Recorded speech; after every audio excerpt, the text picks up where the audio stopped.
I pledge allegiance to the flag of the United States of America and to the republic for which it stands, one nation, under God, indivisible, with liberty and justice for all.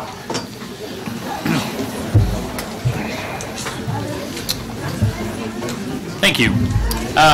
Before we get started with announcements here tonight, I do want to recognize the poster board displayers here tonight, Sterling Middle School and Whittier Primary School. So these are some great individualized contributions and really show off the work that our kids and our teachers do in our schools, and we appreciate that every month.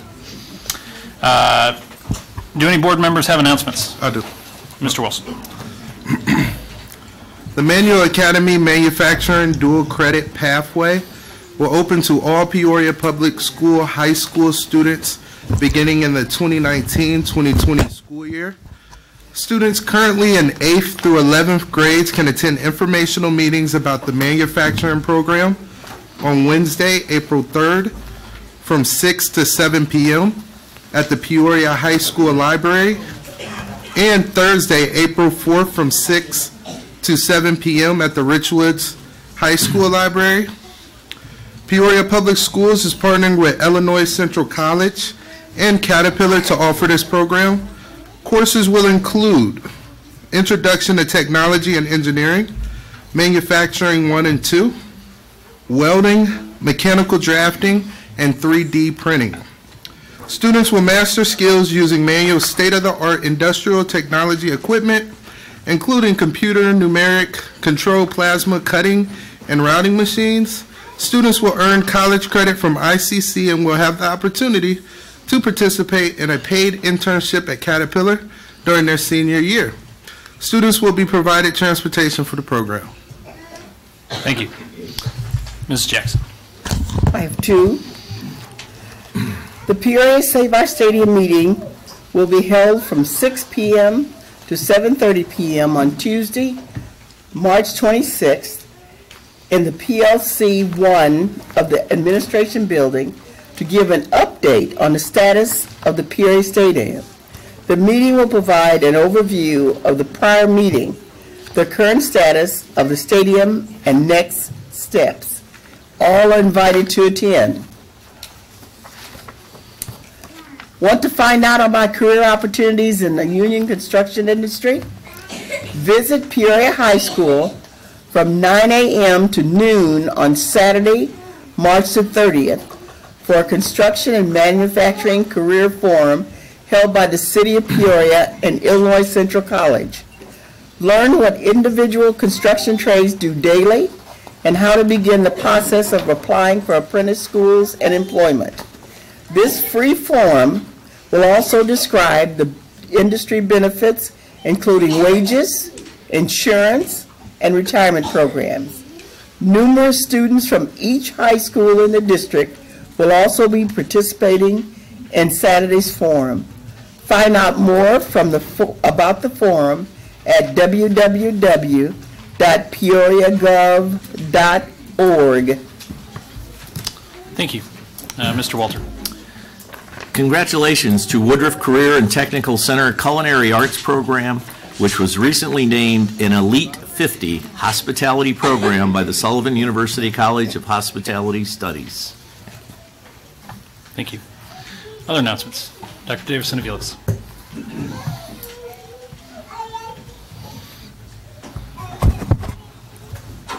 Bienvenidos, buenas tardes, buenas noches a todos.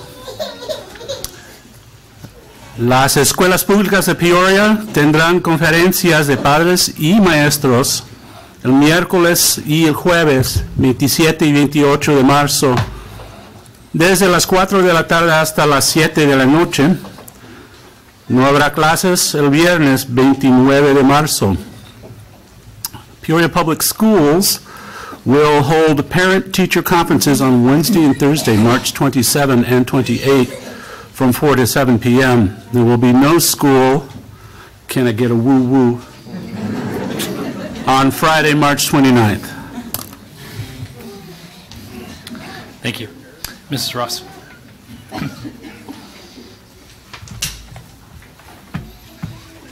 If you have a student starting kindergarten in August, come to the Peoria Zoo Saturday, April 26th from 10 a.m. to 1 p.m.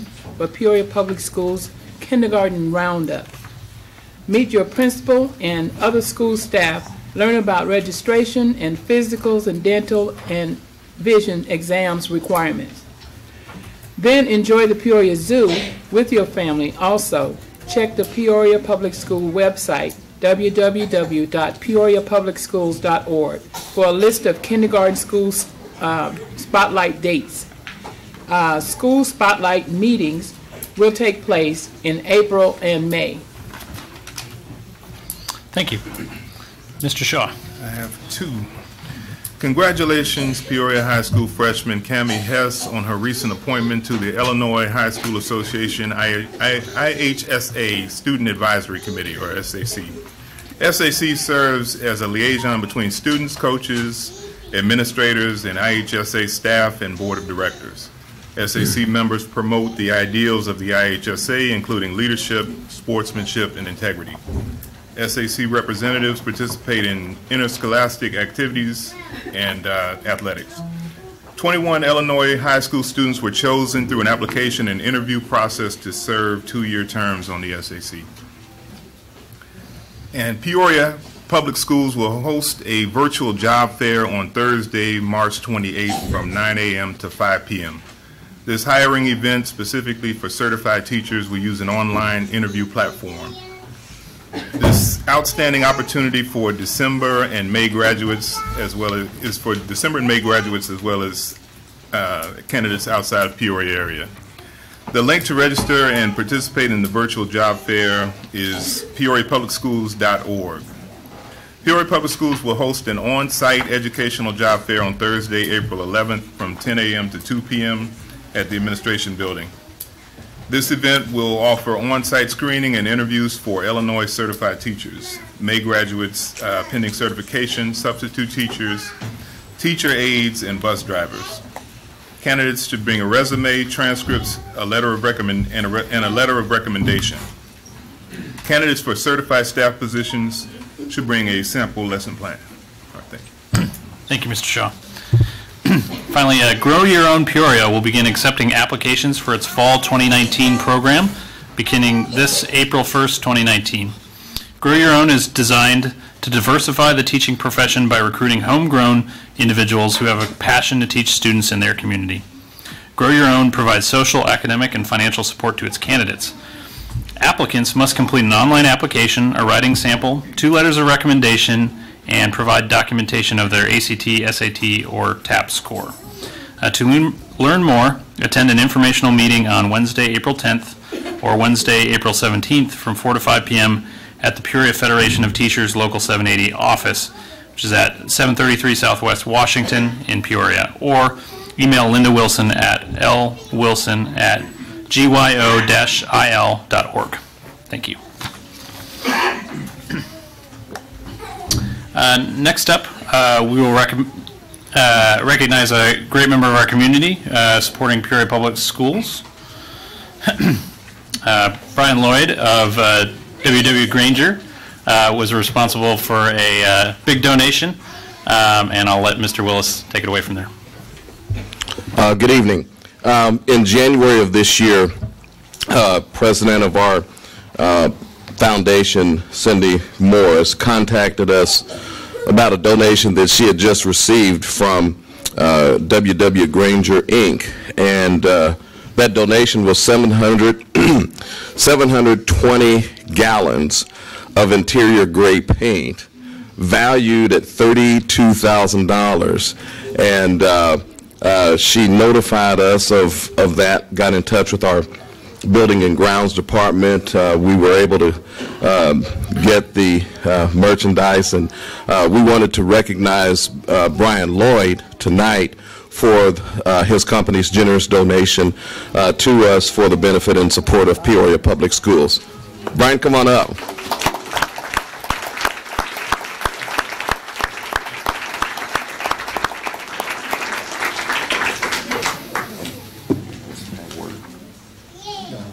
Okay. Sure. All right. Did you? Hold on just a second.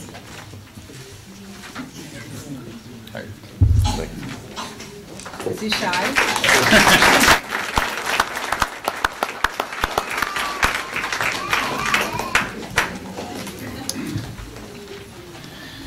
Thank you, Mr. Lloyd, and to Granger for donating those supplies. They're very well appreciated.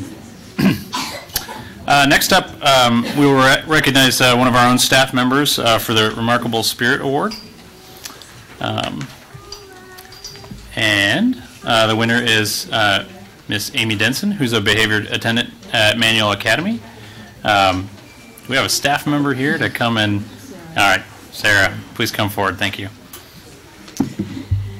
All right, so I am Sara Whitley. I'm a teacher at Manual Academy in the Severe Profound program, and Miss Denson actually is a one-on-one attendant in the room across from me with Mrs. Kim Grimes in the Life Skills room, and this all kind of started with an email I sent, so I'm just going to read some excerpts from that.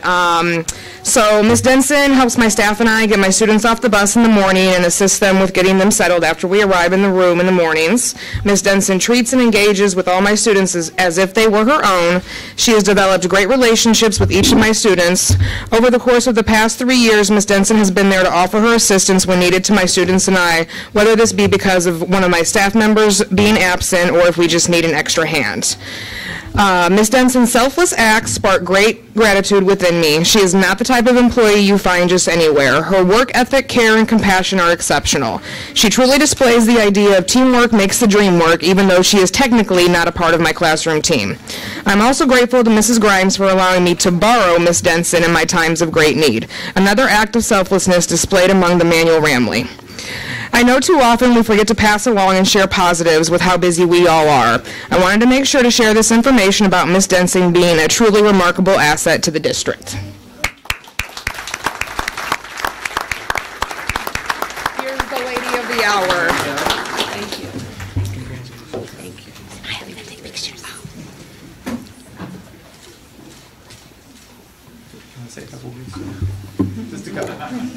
I'm not a speaker per se. I just want to say thank you. This award really means a lot, but the kids mean 10 times more than this award could ever achieve. I love the kids with all my heart as if they were mine, and if I can be a voice for them, I'm going to do it. Thank you. Thank you.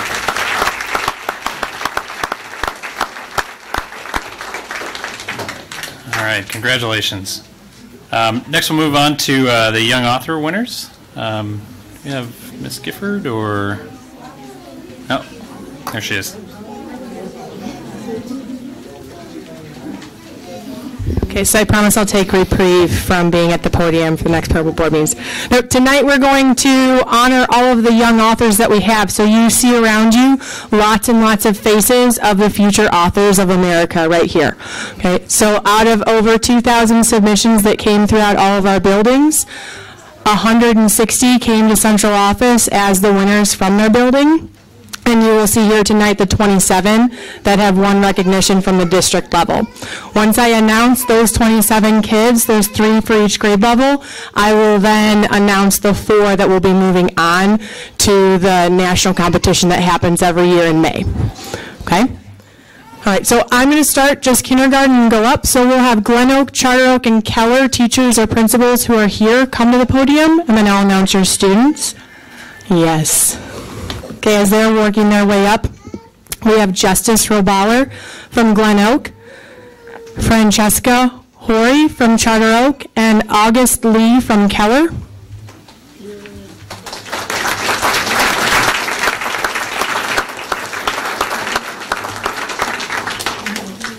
Okay, and if you ever have a chance to read these 3 wonderful works, you should.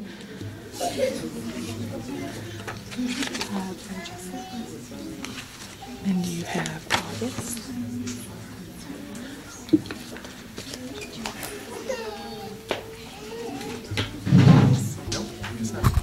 Ms. Pierce, have you made arrangements for photos? Does anyone take? Well, I took a big group one. Oh, you took a big, okay, Some of them weren't here for the full group, so. okay. Thank you. No, we're just moving through? Yep. Okay, all right. So first grade, we have Thomas Jefferson, Trewin, and Franklin. So from Thomas Jefferson, we have Ajita Tirupathy. From Trewin, Julia McCall-Brown. And from Franklin, Aiden Hageson.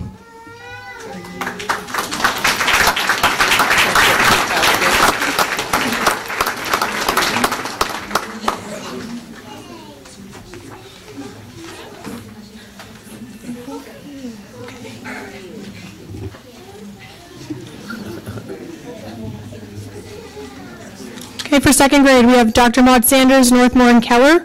We have Ayala Ramos from Maud Sanders, McKenna Henderson from Northmore, and Ayana Weldy from Keller.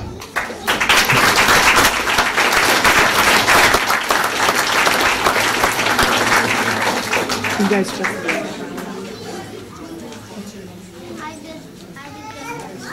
That is you. McKenna? Yep.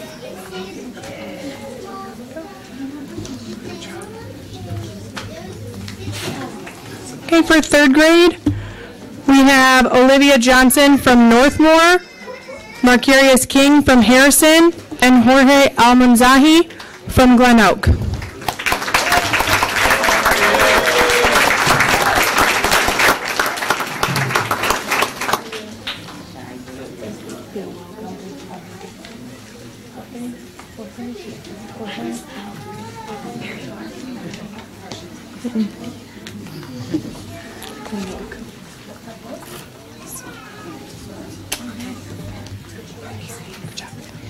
For fourth grade, we have Izzy Longaran from Whittier, Jamar Payton from Harrison, and Stacy Lee from Charter Oak.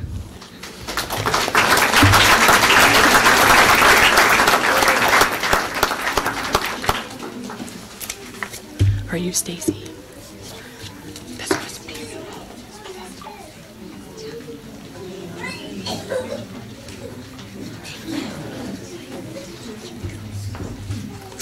Fifth grade, we have Sophia Rosenberg from Washington, Taj Banks from Mark Bills, and Logan Henderson from Rolling Acres.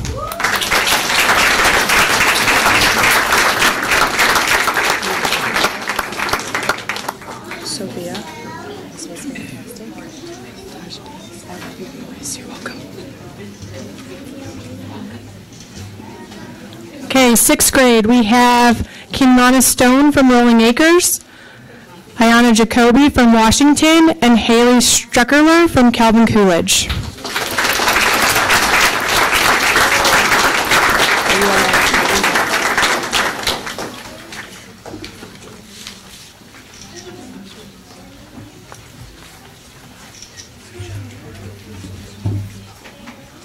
Right, seventh grade, we have Isabella Horry from Washington, Janai Graves from Rolling Acres, and Elena Ross and Rebecca Boyer together as co-authors from Rolling Acres.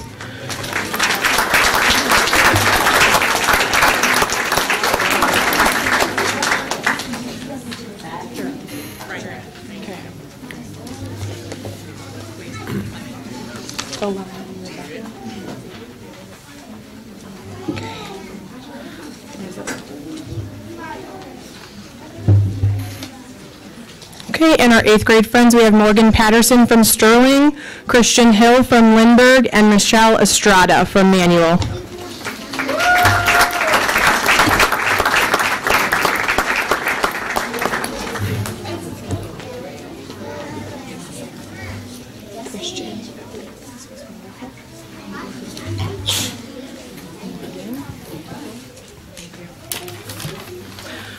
So every building that submitted did have a finalist that was represented here in these 27 faces that you just saw. And the 4 students that will be moving on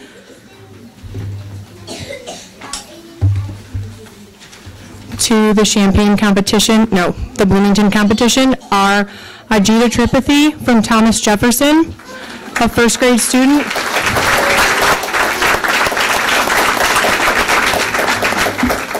Who wrote, "Believe in yourself and you will succeed."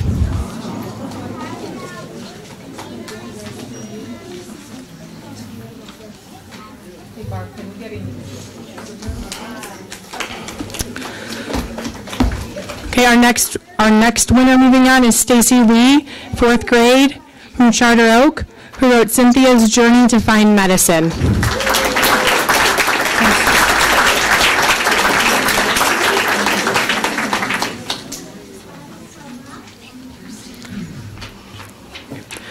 Sophia Rosenberg, 5th grade from Washington. So next person moving on, she wrote Ella DeFranco's A Story of Recovery.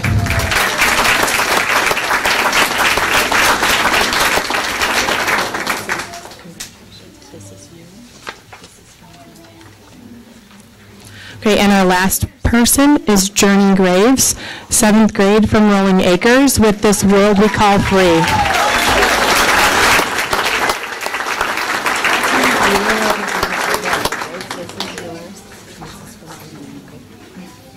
The perspective and voice that Journey wrote with is truly amazing, and one that I think everyone needs to read, just so you know.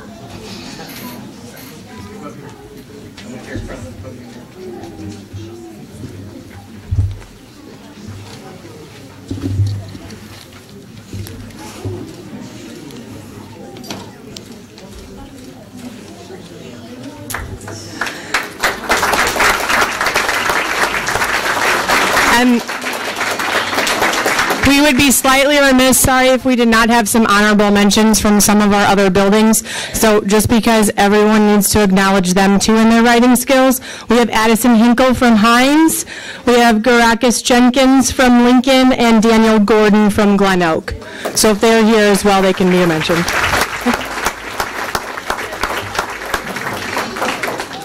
Thank you. Thank you, Ms. Gifford. Mr. Walter. I just wanted to thank you for the work that you do. I love this program. And could I have all the parents that are here with their children stand up, please? There should be a few of you here. Thank you.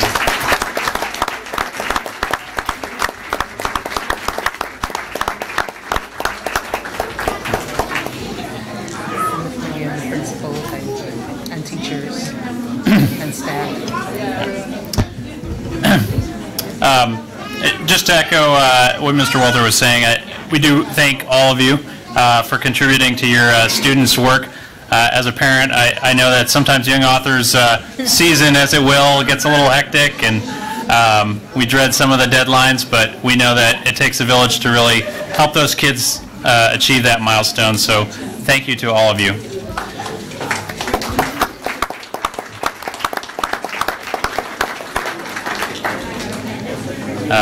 And we are transitioning to presentations, so if you want to stay, you're more than welcome to. But if that's not your thing, or you don't want to listen to me, you're more than welcome to transition. Oh, shoot. I apologize. Basketball players, though, please do not leave. We still need to recognize you. And the future chef winners.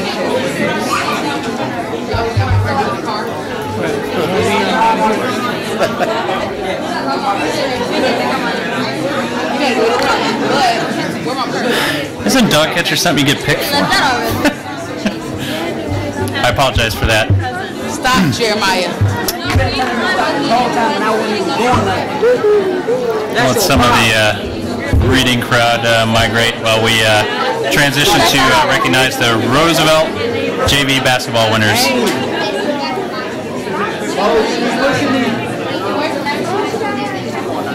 Coach. It's on my eye. Clark is here.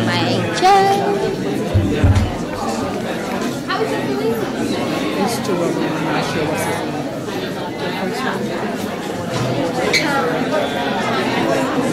Percy Tolliver. You see Percy out there. Percy Tolliver. I don't see him. We can always ask the coach to come and introduce the players for Roosevelt. This is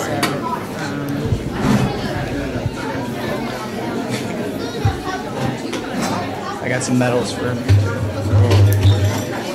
Yes, sir.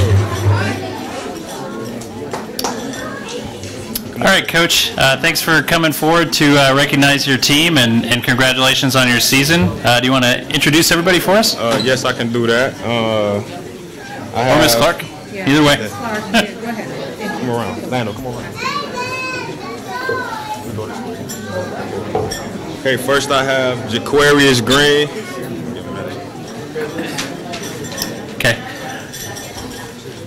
Tyshawn Christian.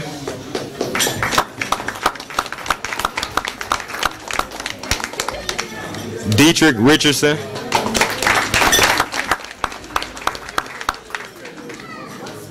Matthew Tapp.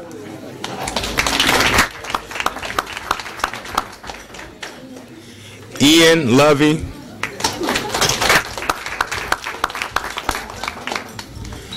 Daryl Robinson. Edmund Nelson.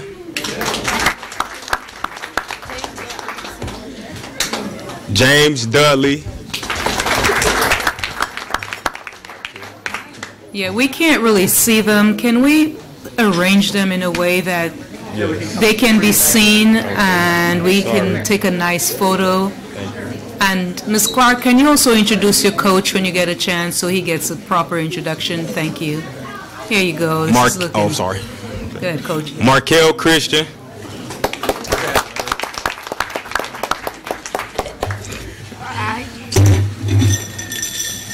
And Josh Humbles.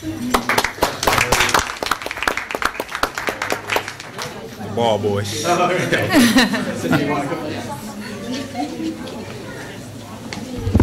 This is Coach Edwards and our team. They went undefeated this year, so we're proud about that.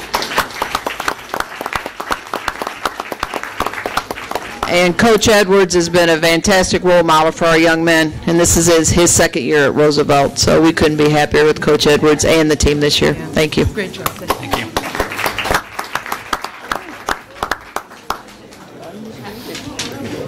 Sorry, guys.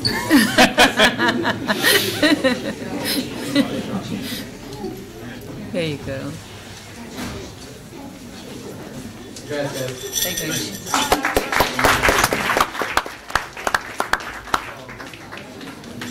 Are you guys going to do it again next year? Yes? All right. Undefeated. Coach says yes. Thank you. All right. And I see Mr. Swanson heading towards the mic. We recognize the Calvin Coolidge Middle School varsity basketball championship winners.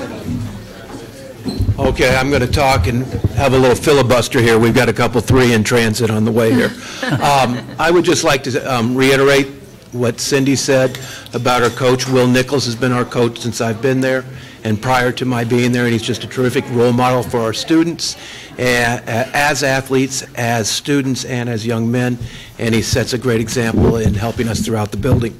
Our team went undefeated this year as well, and we're very proud of their efforts. I just wish they'd get here through the door a little faster, a couple of them. So I will let Coach Will come up and speak to you about his team, and I'll go outside and see who I can find. But thank you for the opportunity. Thank you. Thank you.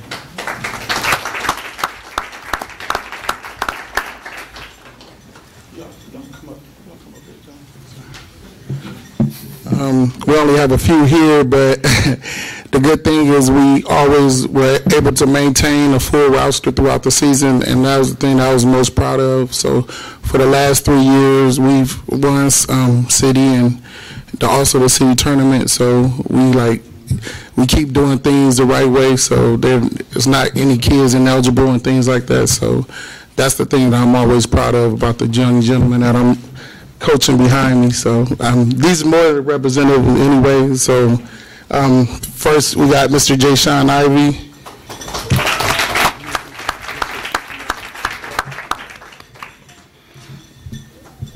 Eric Jackson. Malachi Washington. And Keon Claiborne. And we're missing another 13 kids, so we have a pretty big roster, but I'm super proud of these young men. Thank you. Thank you.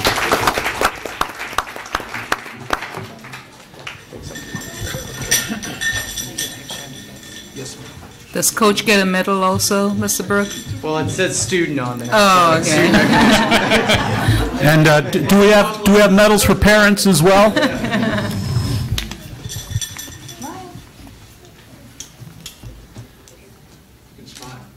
All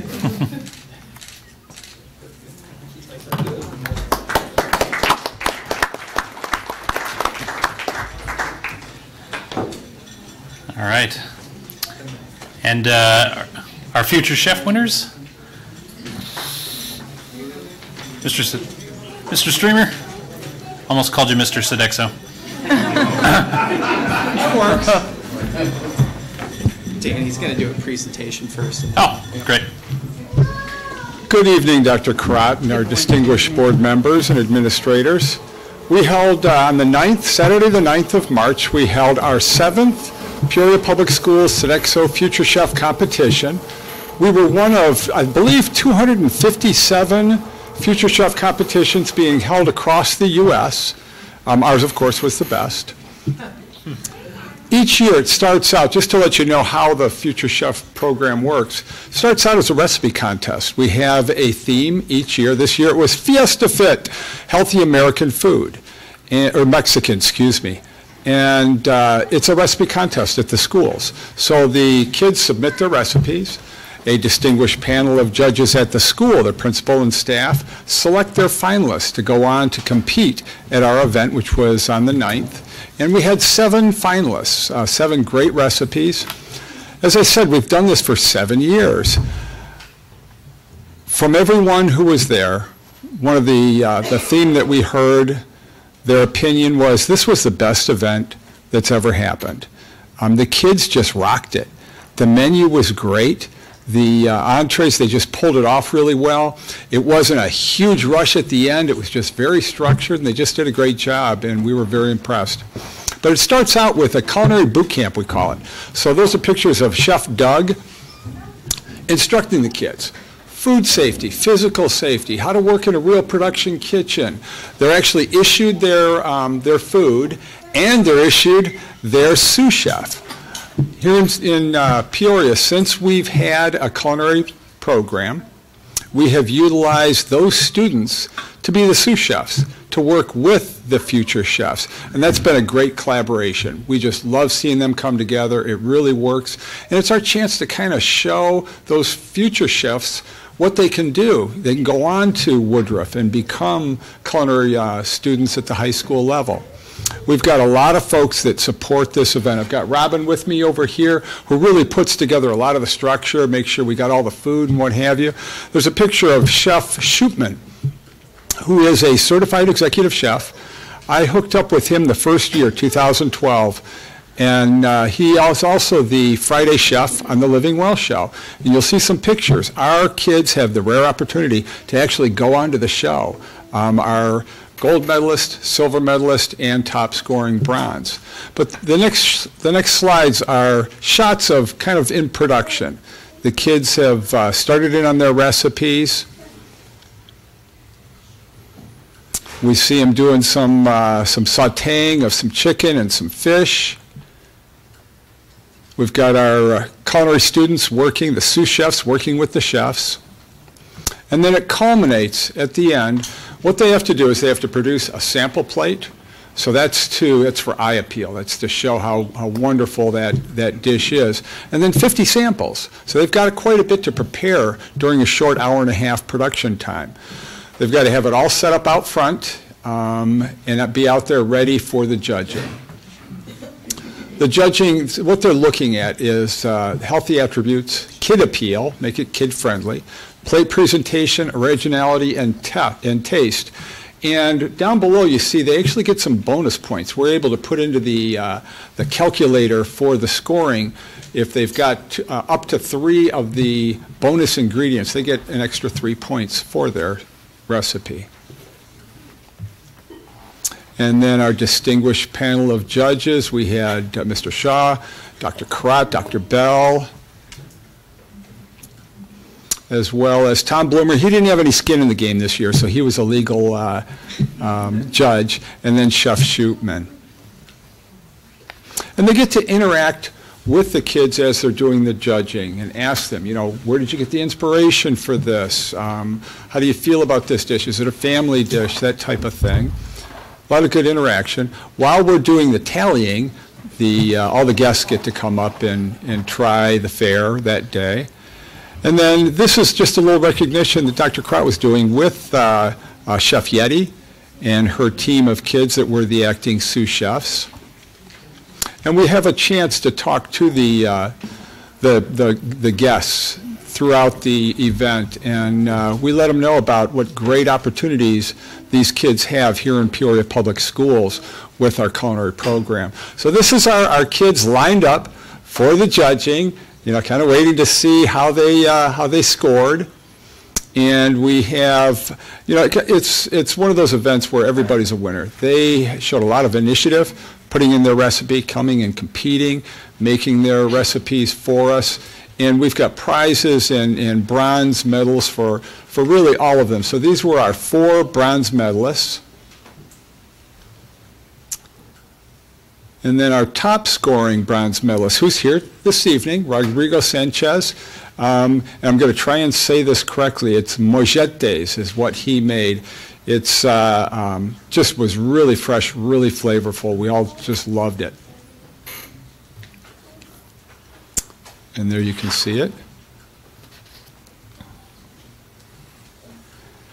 And then Aaronasia Cindy did, from Calvin Coolidge, was our silver medalist. And she did the big loco taco, which was just yummy. And then our gold medalist this year was Ethan James Jordan. And his shrimp dish was just phenomenal. Shrimp pico de avocado. So kind of a twist on a shrimp platter. And it was just wonderful, very fresh. So I was talking about the Living Well show.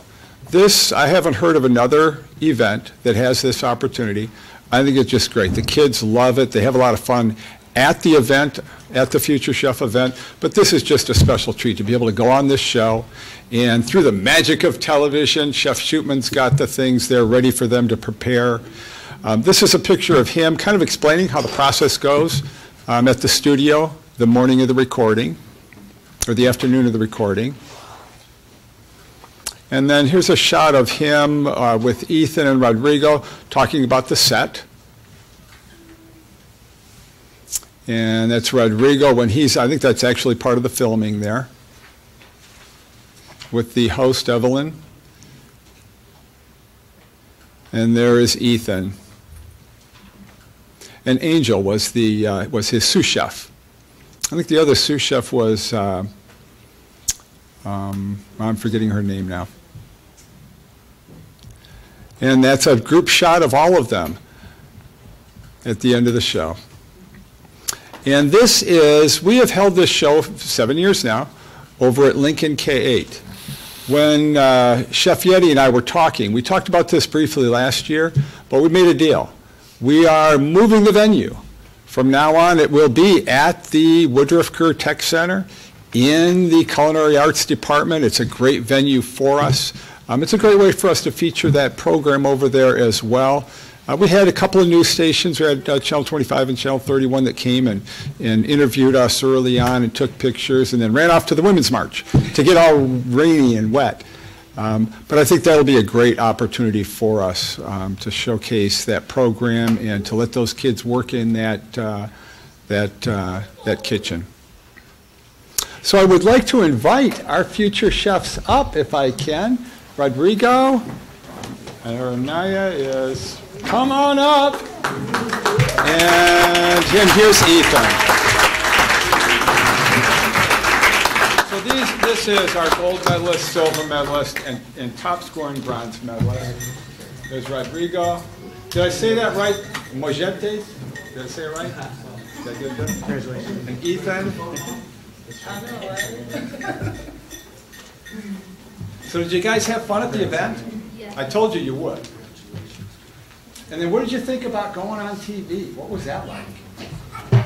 You got to watch the whole operation of, did you see the anchor guy come in or the guy do the weather? It's pretty cool. Do you think you'd like to do that again?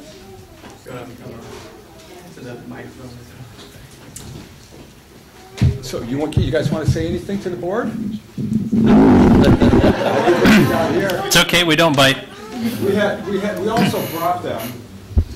We also had a couple of the future chefs at the Parent University the other night, where we had a theme of street tacos. And they got to help serve and see what a large catered event is like as well.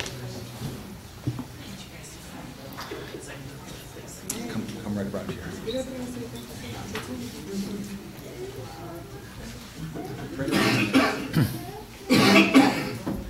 Very good.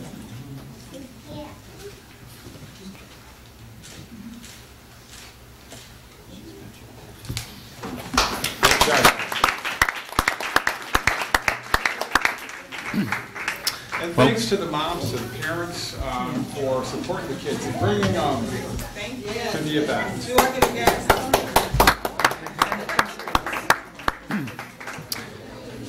Thank you very much to the students, and congratulations, and to their parents and the principals that supported them. And we look forward to eating at your future restaurants.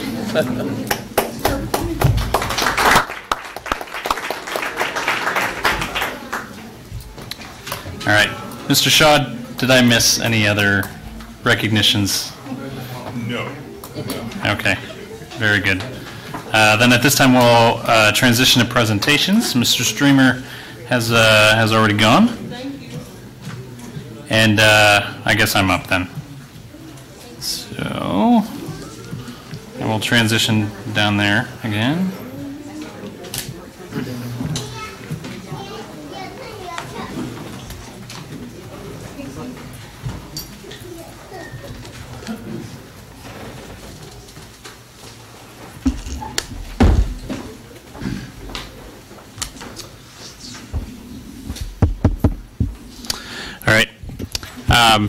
So thanks again for taking the time to hear about the Special Committee on School Start Times. 2 weeks ago, I reported out some of the feedback, the options that the committee was considering, and I'm here tonight to kind of give the report out on the feedback we received from the public, both in terms of the public forums that we held as well as the survey. Just a little update to the process here. I've added in here the number of respondents we had from the parents, teachers and staff, administrators, as well as we did survey the middle and the high school students, and got fairly good participation there as well. So in terms of the forums themselves, we held them all at like 6 o'clock on weeknights. Some major takeaways there. I think there was an acknowledgement in the room as well as with the committee that change is difficult. Sometimes we talk about, as a district, changes that would impact a particular school or particular age of students. In this case, everybody has a school schedule, and if we change the schedule, it impacts everybody. So that was acknowledged. I would say that the feedback that we got from the student or the parents that and teachers that and staff that attended the forums were similar to what the committee had identified. The logistics around drop-off, pickup, and overall child supervision was a concern. There were some individual challenges at some different forums that were a little bit unique, but generally that was a large area of concern. Impacts on after-school athletics or other extracurriculars, as well as we change schedules, how does that kind of open family time that exists after school, how is that impacted? There was a little bit of a debate about the value of the sleep, or would it actually be achieved if we change the schedule? I would say that the research that the committee reviewed suggests that even if we don't think it works, it does tend to play out that way. But there was some concern expressed at the forums about whether or not it would play out that way. We also got into some great conversations about external factors, the role that electronics or parenting style might play into whether or not kids get an adequate or quality amount of sleep. Also conversation about the world of work and what employers expect of adult schedules, and how do we inform that through our school schedule, as well as some strong proponents for getting students and young people that opportunity for additional sleep. And I'm not quite sure why I wrote this constraints bullet at the bottom, but maybe it'll come to me. So the next several slides give an overview of the feedback, really a summary form of who responded to this survey, and we do have it broken down first by adults and then the student survey.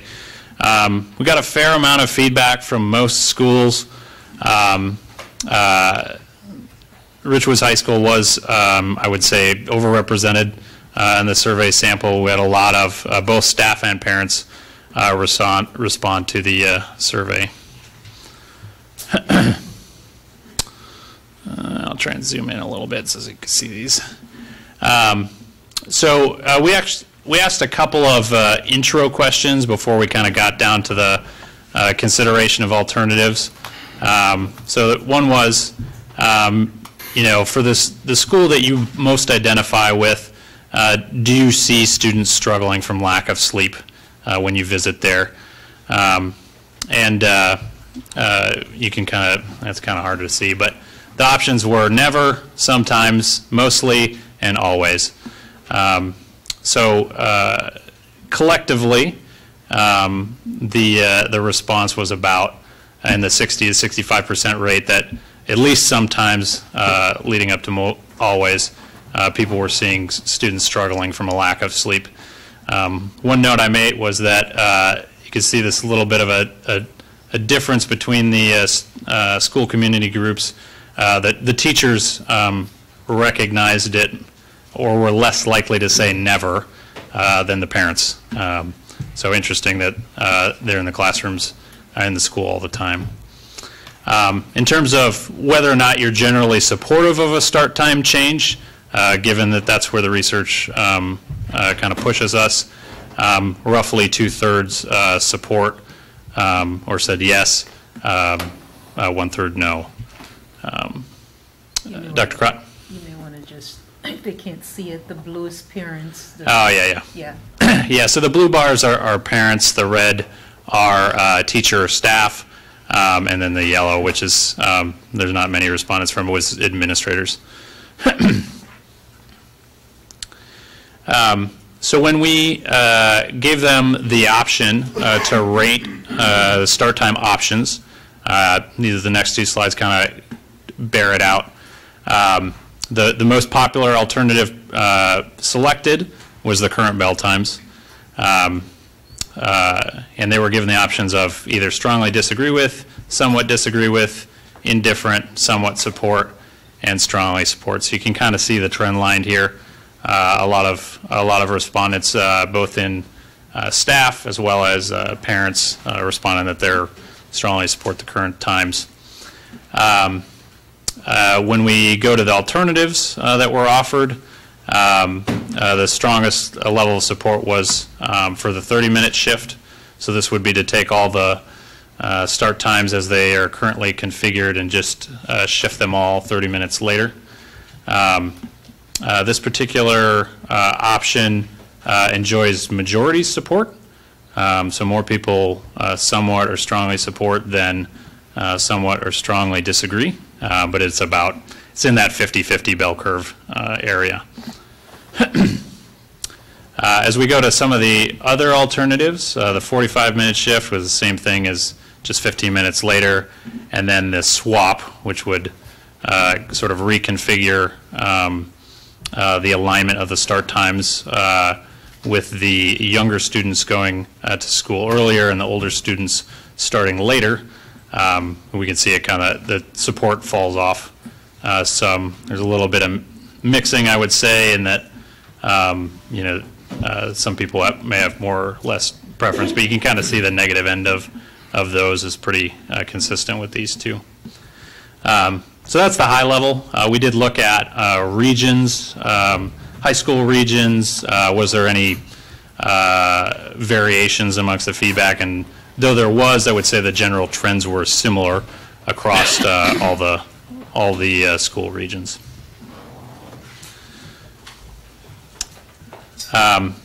And then real quickly, the summary from the students. We did have over 2,500 responses, and we did get most schools pretty well, and across the grades pretty well. So we asked them, the students, one filter question, which was, on days you go to school, do you feel like you get enough sleep? And this is kind of how that one shook out. Roughly a quarter said never, a large portion said sometimes, mostly, and always. So it's a little bit of a directional feel. And then we just kind of asked them, the straight question, as a middle or high school student, which schedule would you most prefer? So of all the people that responded, roughly half, or a little over half, picked that current bell time for the middle and high school schedules. And then those who picked an alternative was distributed with the most of the people that picked an alternative at the 30-minute shift or the 8 o'clock start time. So I kind of put my own little executive summary here. I would say that the public engagement that we had on the issue was significant and reasonably well distributed across the different regions of our city and our schools. I thought the conversations that we had in front of the public were good, and they did acknowledge the impact and the needs, the difficulties in making any kind of change. I would say on the basis of why a change is needed, there was general acknowledgement. Roughly 2/3 of adults agreed that there was a need for additional sleep, and that the policy of shifting start times to support the older students getting that sleep was there. But when we provided them with the alternatives to select, that current bell time just received the most support. And as I said before, of the alternatives that were offered, the 30-minute shift was the one that received the most support. I don't need next steps. So that's my general summary. Obviously, we have an action item here on the board agenda for this evening. I guess I would just summarize and say that while my own personal opinion doesn't align with the outcome or the recommendation that the committee made, I think it was a great process for us to go through and really culminate around as a group and representatives of the various school stakeholder groups. So with that, I'd be happy to answer any questions. Mr. Wilson. I would just like to say that I do appreciate the process that you took to come to the proposal. My main thing was getting the feedback from the public, and that was done. And it was done effective. So I just want to appreciate you and the committee for doing that. Yeah, thank you. And I want to recognize Mr. Wilson as well as Daphne and Mr. Brook, that Mr. Wilson made some pretty obvious observations early on of ways we could better attract people into our forums and make a more welcoming environment to get that kind of feedback. And he provided this suggestion, and our staff, really enabled it to happen. So I appreciate all the input as well as the support to make those things happen. Any other questions, Mr. Walter? Yeah, I attended one of the forums, and I agree there was good input from there. I think there will be. I will make a motion to poll and vote on this individually. I think this is one of the cases where I don't think there's a definitive amount of numbers that really indicate one, outside of the fact that 2/3 of the people thought that there should be some change, until they had to individually select one of those to do that. I would ask that this board really consider supporting making a change. And if you had to make one, the one that was selected of the people who wanted it was a 30-minute change. And the reason I say that is the science behind this. When Mr. Adler presented this, there were close to 30 different groups, American Psychological Association.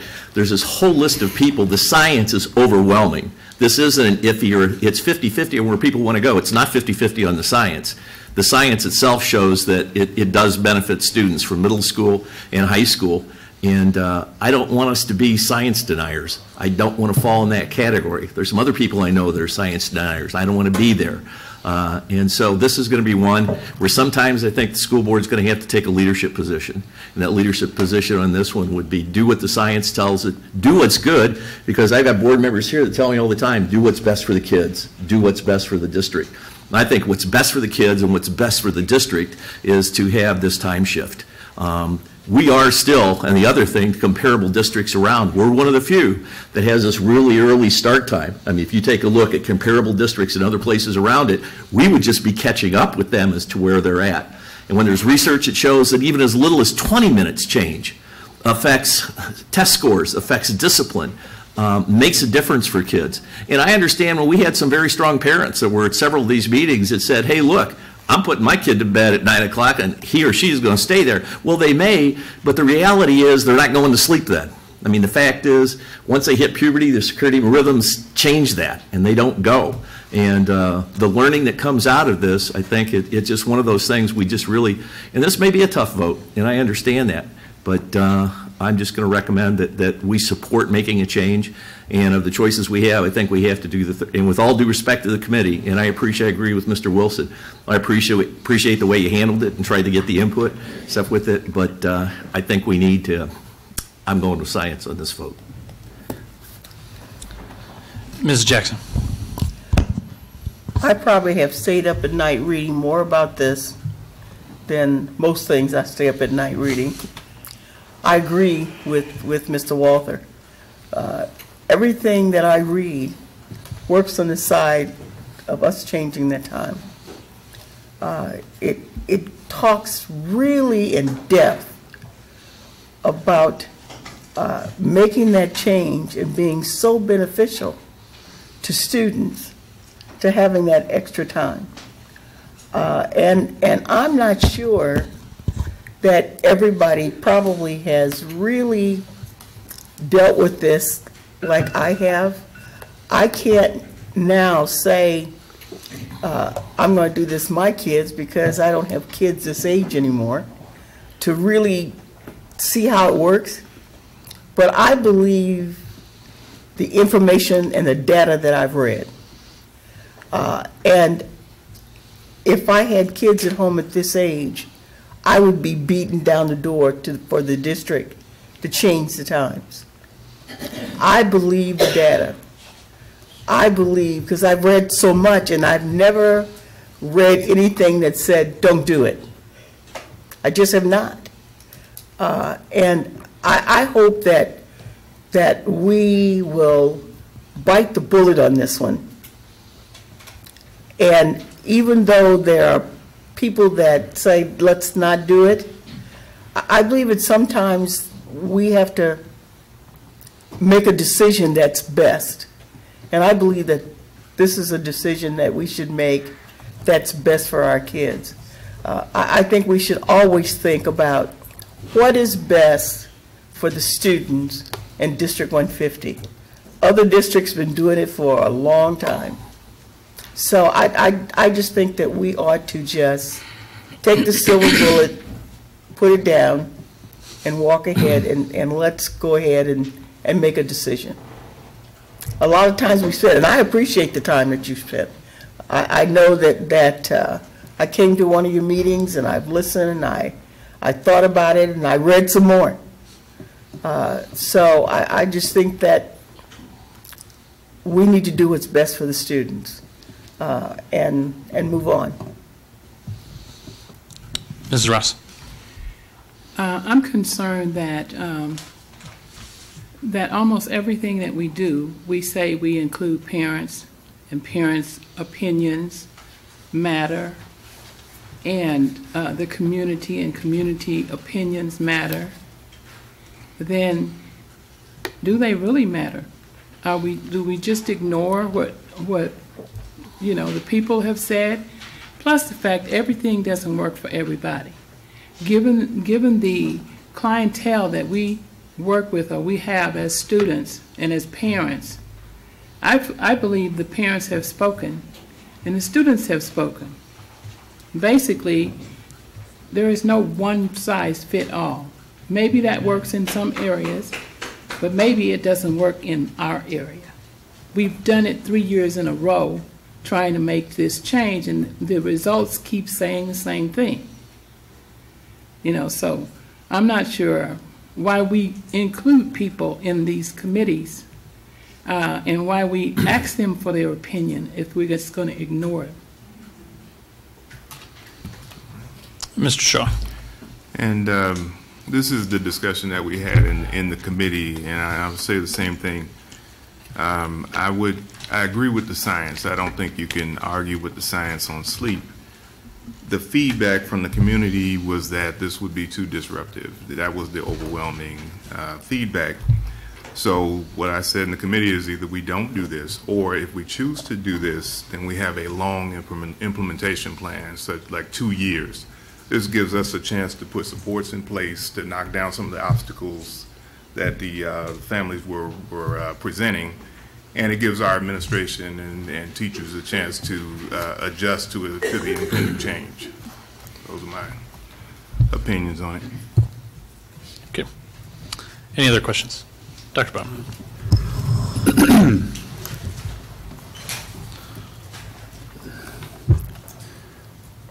Field-based research like this is tough. And you're dealing with more than just the variables on the table.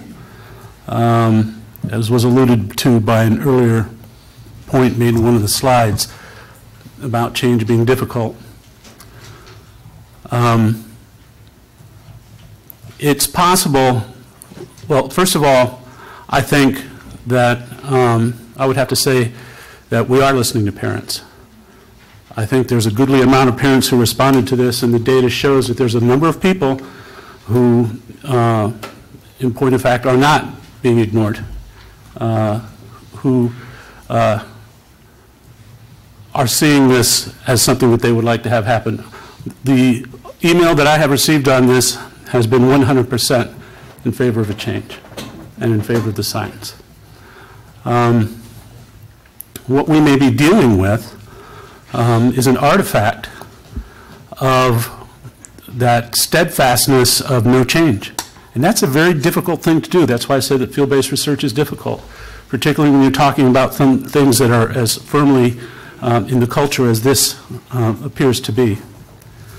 I agree with Mr. Walther's comments on the science as well, Mr. Shaw. I also think that there are voices who themselves will feel that they are not heard if we don't deal with this head on and look for ways to incorporate the science in what we're doing. And if it's a hard problem to solve. And if it's a hard problem to solve, it's going to take a long time to solve it. But we know what's going to work. I want to just briefly go back, and Dr. Crott, if I misremember, please correct me. But we can ill afford to do or to avoid any action that we know will result in positive academic and personal social gains. We are fighting those battles right now. And I think and they're the result of some of the things that you call the evils that we've had to deal with. If we know that these things will help us in those challenges, why would we not do this?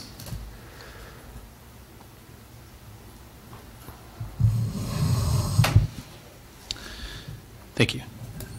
Any other questions, comments? Okay, thank you.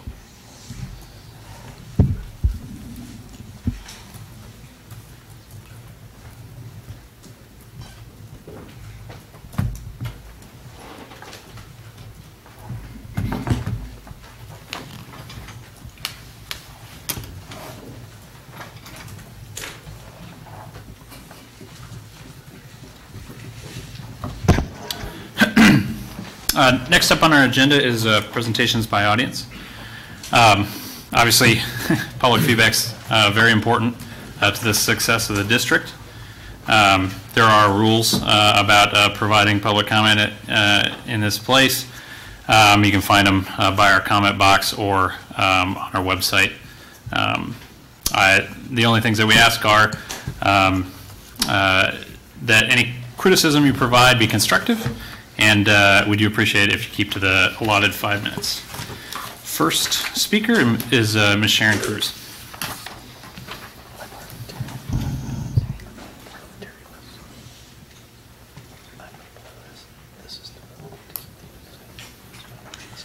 I still have not received an explanation as to why I was not given the teacher's 2017-18 English grades. Hope this is the last.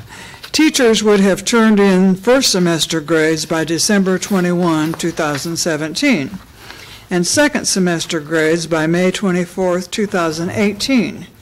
My exhibits 1 and 3 show that 207 Peoria High seniors and 112 Manual seniors did not have grades recorded for English courses per the August 28 FOIA responses. Remember that my compilations of the data do not include any of the 17 W's that stood for transfers from one class to another.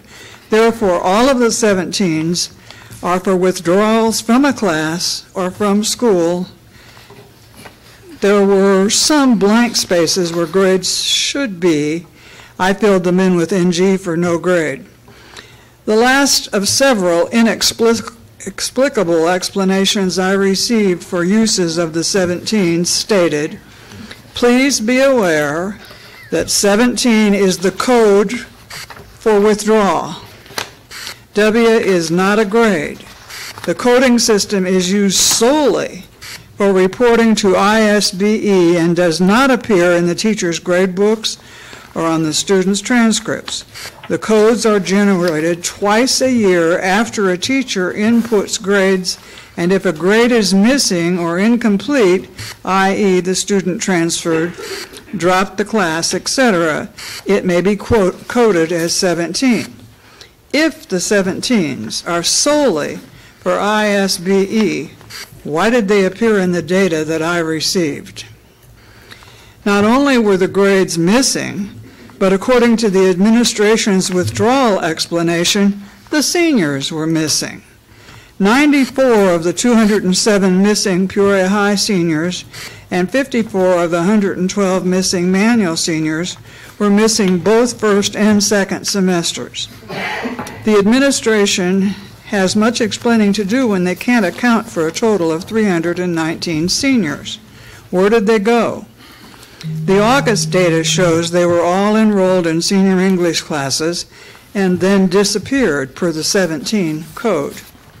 Within the last 2 weeks, I received an accounting for at least 11 Manual seniors and 14 Peoria High seniors who failed an English class first semester. They were transferred to the Peoria High Options Program, where they miraculously prepared for, took, and passed all 5 components of the high set test second semester and graduated in May without passing a senior English class. I question why failing a senior English class qualified 24 students for the Options Program. Did the Manual students transfer to Peoria High? There are many unanswered questions about that year and ensuing years. With the high set data, I received a February 2019 redo of grades for some courses that I received in August 2018. My assumption is that the number of A's, B's, C's, D's, and F's should have been the same in August as they were in February. Not so. Exhibit 2 for Peoria High shows that English 4 first semester in August, there were no A's, but in February there was 1. B's went from 9 to 14, C's from 33 to 41, D's from 35 to 45, F's from 27 to 20. For second semester, A's went from 9 to 16, B's from 10 to 22, C's from 30 to 44, D's from 11 to 26, and F's from 3 to 0. Please explain these differences. See Exhibit 4 for manual differences. Again, Peoria Public Schools need summer school.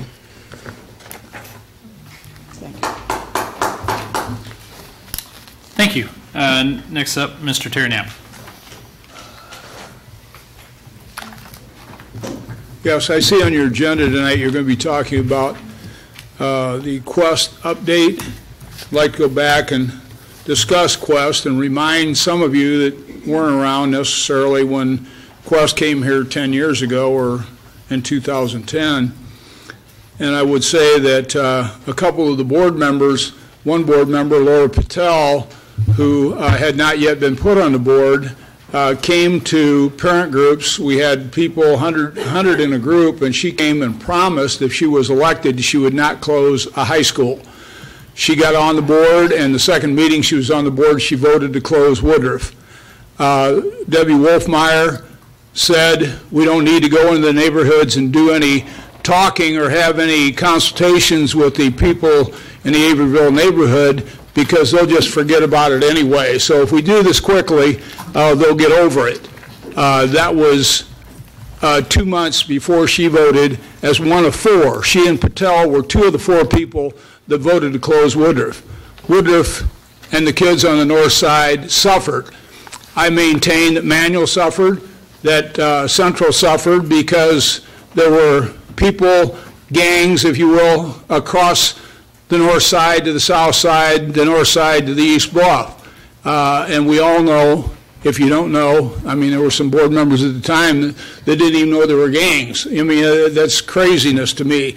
That's just absurd. But anyway, in this case, they did not even go into the neighborhood, and I congratulate you tonight. It was nice to see you pull back a little bit and go into the neighborhoods and go to the schools and talk to people. People like to be talked to, whether they don't like to have it jammed down their throat. And this switch of Woodruff being closed was done at the behest of Mayor Artis. And Mayor Artis had on the front page, I still have the article on my dresser at home because it means that much to me as an inner city person who went to Woodruff and my kids went to Woodruff. Mayor Artis said we don't have enough kids for 4 high schools. And then within 2 or 3 weeks after closing Woodruff, Mayor Artis gave Glenn Barton, ex-CEO of Caterpillar, the charter high school, which was known as Quest. Ms. Cruz and I went to the first meeting of Quest down at the Civic Center, and they told everybody that all these kids were going to be college-bound kids, and none of them would be changing schools. They would all stay at Quest. That is far from the truth. They're not all college-bound, which I don't expect them to be, but they promised that. They also promised that the kids would stay at that high school. Not so. If you do the math, you can see quite easily that they started out with 75 students in each class, K through 5, and then they had to back that up to 85 because high school kids were dropping out wholesale and going back to their home schools. They promised a waiting list. There was nobody waiting to get into high school at Quest, believe me. They didn't want students waiting in line. I told you that Mr. Ulrich and I, who was principal several years in different schools in the district, and I went over with the group from Osher, from Bradley.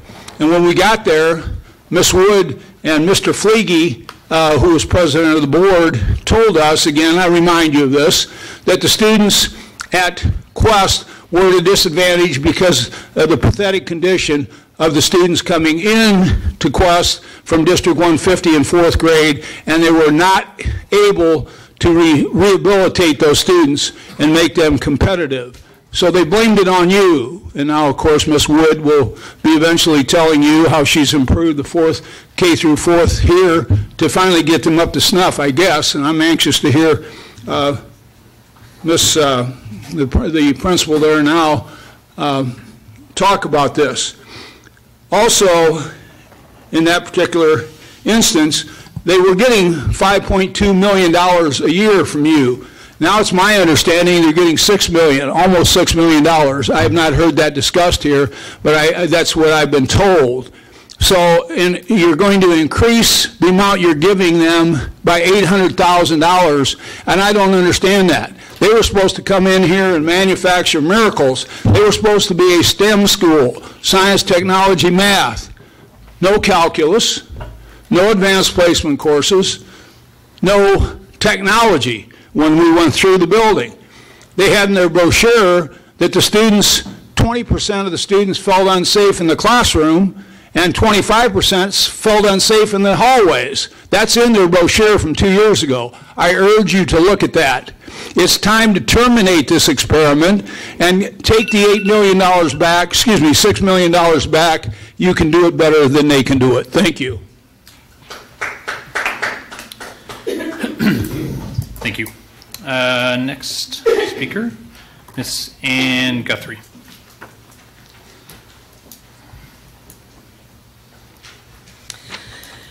Dr. Karat and board members, my name is Ann Guthrie, choral director at Manual Academy, but right now you know me as .5. I was a 1, but due to program changes, I was once again displaced for the 3rd time in my 22 years with the district. I am just one of several teachers, several fine arts teachers that are projected to be moved. So I'm here to talk to you about the fine arts programs in District 150 and what is the lack of forward direction that we're currently experiencing.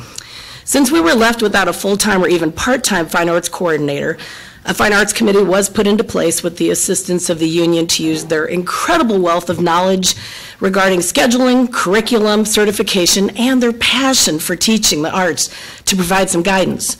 I understand from the committee that they are still fighting to be heard. The most recent major initiative in our district has been social emotional learning. And I believe this district is missing the most important element to create a community that supports our students socially and emotionally.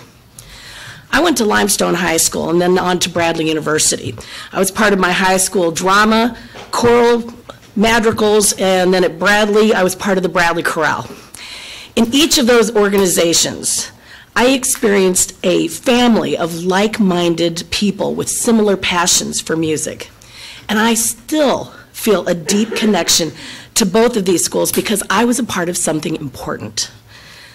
Unfortunately, you see us teachers as numbers and not people building relationships. Every time you uproot teachers from fine arts programs they have built at their schools, there is a disconnect for the students and the teachers. I was at Rolling Acres for 10 years, and I steadily built up my drama program. After I was displaced, the program ended. I spent 5 years at Mark Bill's doing the same thing, and when I was displaced, it ended too.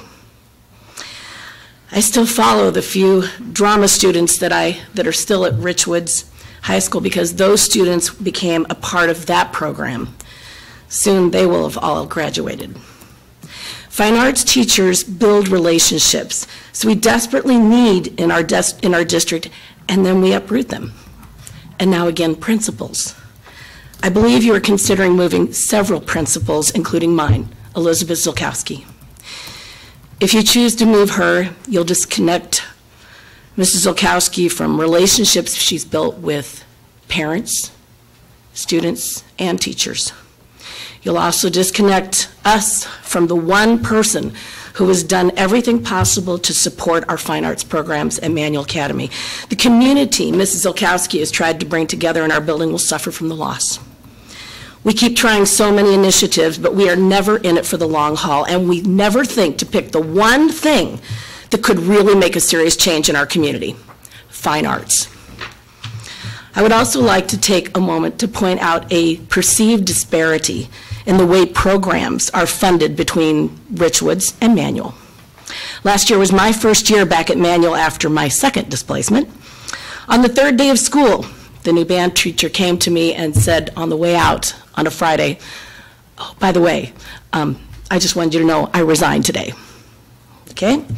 So, from August until mid-November, I did everything I could to help the band program to keep it afloat and have to do my own program with the help of Mrs. Zolkowski and Dr. Jenkins before we finally found a new band teacher. Conversely, just this last fall, when the Richwoods band director resigned, the beginning of August, before school had started, and the current band director was called not long after that, and negotiating, was given a starting salary of $92,000 as part of a discretionary clause in the contract, allowing the board to approve salary bumps for hard-to-fill positions.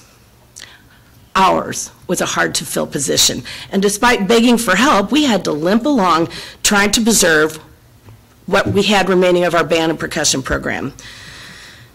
You know, I don't mind at all that you felt that a fine arts program was worth funding in this way, but I do mind the disparity in funding. Thank you.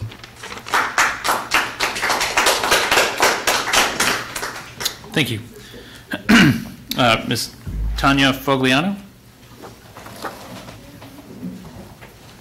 I hope I got pretty close there. You did very well. I think you got it right on the mark, actually. Thank you.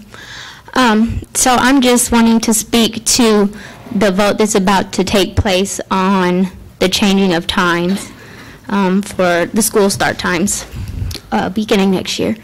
I appreciate what Mr. Walther had said and the research Mrs. Jackson has done, and that brings me to the case in point that the parents who submit their survey information, I would venture to say 90% or more of those parents did not take the time to do any of the research that has been done by the board members before they've come to their conclusion and to understand the science behind it.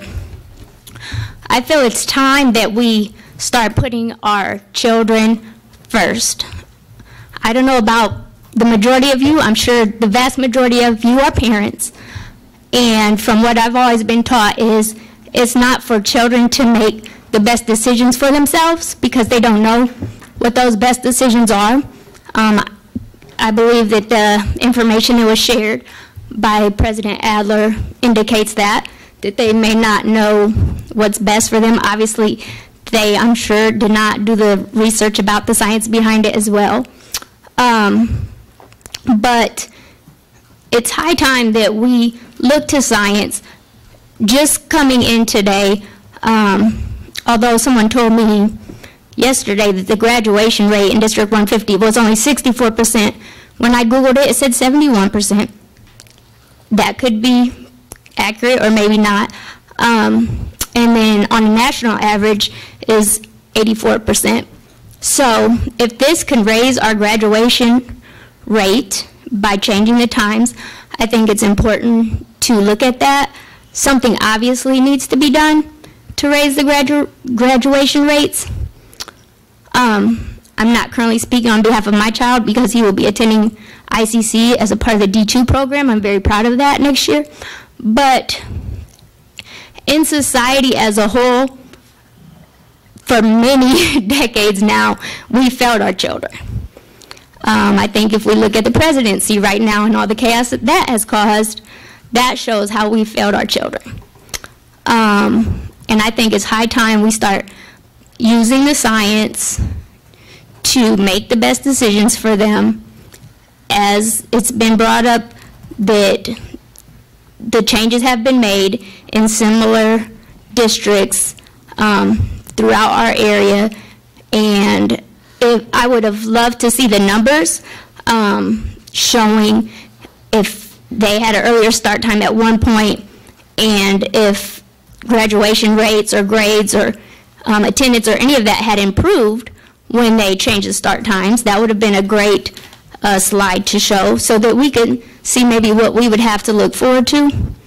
But I just really think that even if it's just going with the 30-minute change to a later start time, that's something that the board should really consider implementing. The only way I would think that there should be a vote against it is if there's talk about maybe going to a 4-day week and doing something else on Friday or whatever. My point is, whatever you all decide to do, stick with it for a long period of time. We shouldn't make a change and then next year make another change to a 4-day week, or whatever you all are going to do it and stick with it until you can see how it plays out. See if it's beneficial or not. So that's about all I have to say. Thank you. Mr. Jesse McGowan.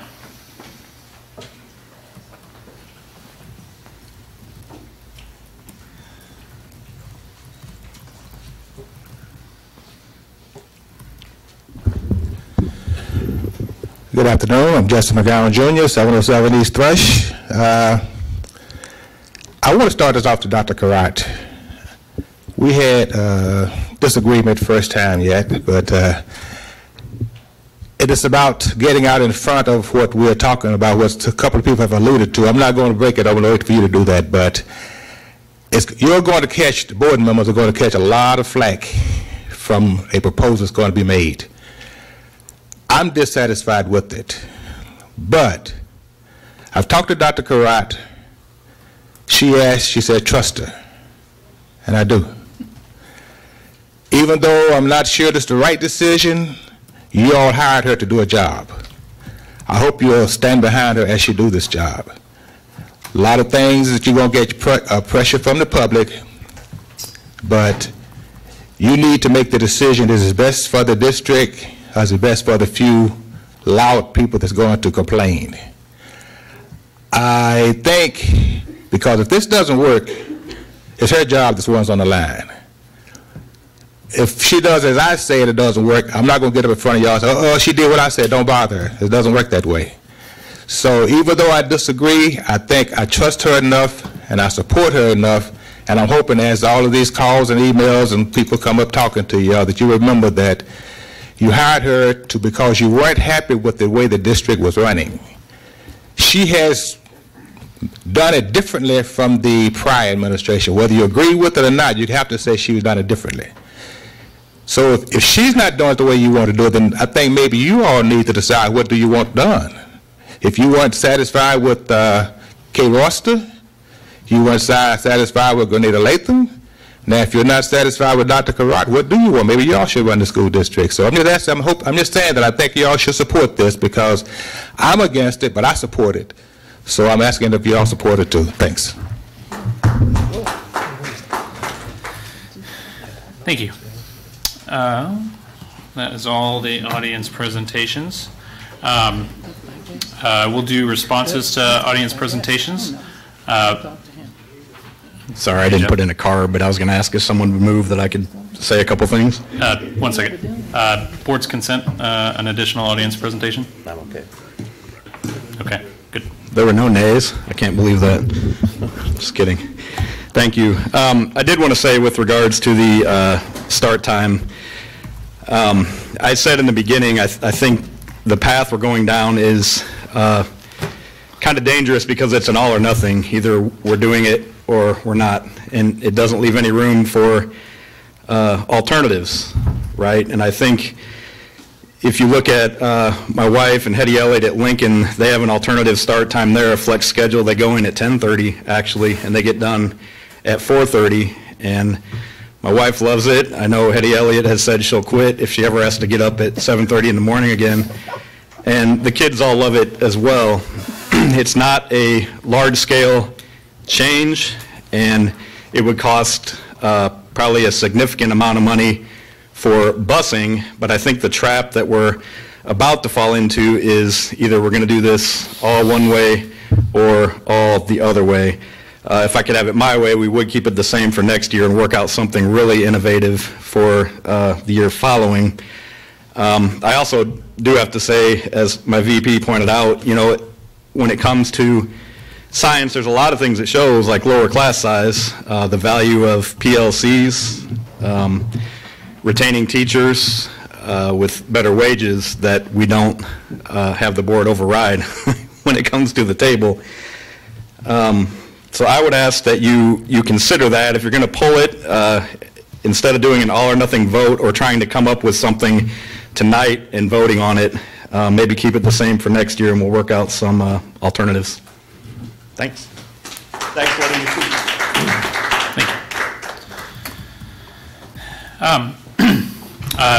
So now we'll transition to responses to audience presentations. I just want to make a quick note. As I say at kind of the top of every one of these, we appreciate constructive criticism. Mr. Knapp, I'm very well versed in your views on Quest and the closure of Woodruff, and appreciate all that you do for the district and the feedback you provide. I would respectfully recommend, if you have a problem with a particular staff member, or you see something that's going a direction you don't like, either Dr. Karat or I are welcome to take the call anytime and do some follow-up on it. Sometimes we get in a position where we're kind of commenting live on staff members, and it's really it's not overly productive. So you know your First Amendment rights, but I'll just put it out there that I respectfully request that if you do have a specific staff member problem, just feel free to bring it to us anytime, and we'll try and address it. Any other comments on audience presentations? I have a question. Yeah. Mr. McGowan, you were talking about supporting a program, and I'm afraid I'm ignorant as to what exact program you're looking. All of us are. I'm sorry, Ms. Jackson. All of us don't know what. Well, not all of us. Oh, okay. Well, I don't feel so bad then. I have no idea what he's talking about. Dr. Karat, Mr. McGowan directed you. What are you referring to specifically? You got to say what you mean.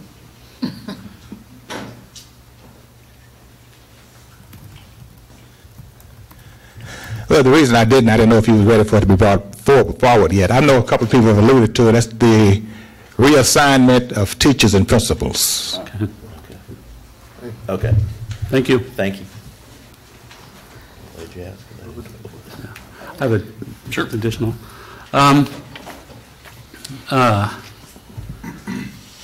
I'd like some more information on the relationship between the Fine Arts Committee and administration. I'm hearing 2 or 3 different stories now, and it's enough to say that I'm concerned, and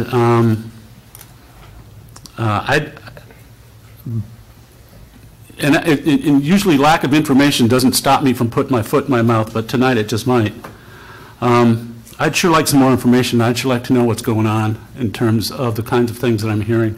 I will say this, and I've said it before, Mr. Holland was right. Without the arts, they won't have anything to read and write about. We had a community member talking about doing it and sticking with it. That kind of resonates with me. We've had a couple of changes go on, plan changes. The changes in the manual attendance area in terms of building configurations and other sorts of things. And I think it behooves us to go ahead and do that, as I spoke before, on that reconfiguration, because that is what apparently the parents and the teachers, et cetera, wanted. But there's some other things that are going on that I'm not privy to talk about. I think it behooves us to keep a very careful look at what we're doing. And at the end of the day, of student achievement and attendance, we got to educate and graduate. And if that's not positively affected by the mandates and changes that we've put in, now that means sticking to it, though. I get that. And we may not see those changes for a little while, and we may have to, times may get uncomfortable for a little bit. But I think it's really, really careful that we keep our eye on the ball, and if we don't see the needle start to budge on that, and I don't know how early is too early, but if we don't see the needle start to budge on educating and graduating on all these new initiatives, we need to take a real close, hard look at them. Okay, Mr. McGowan, thank you. I wrote a note. Flexible start times,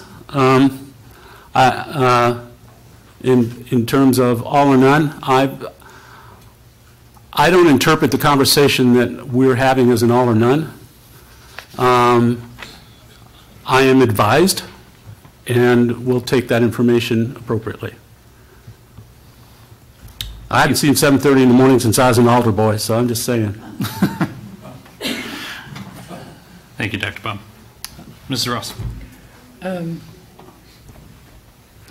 I want to just address Mr. Knapp. You and I go back farther. You go back farther than I do, but we go back a long way.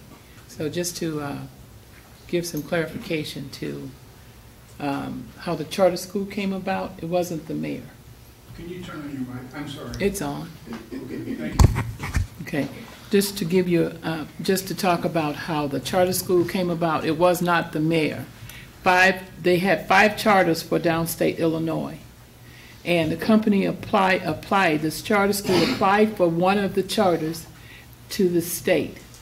And then it was up to the board to okay whether or not we entered into an agreement with that charter. So it had nothing to do with the mayor.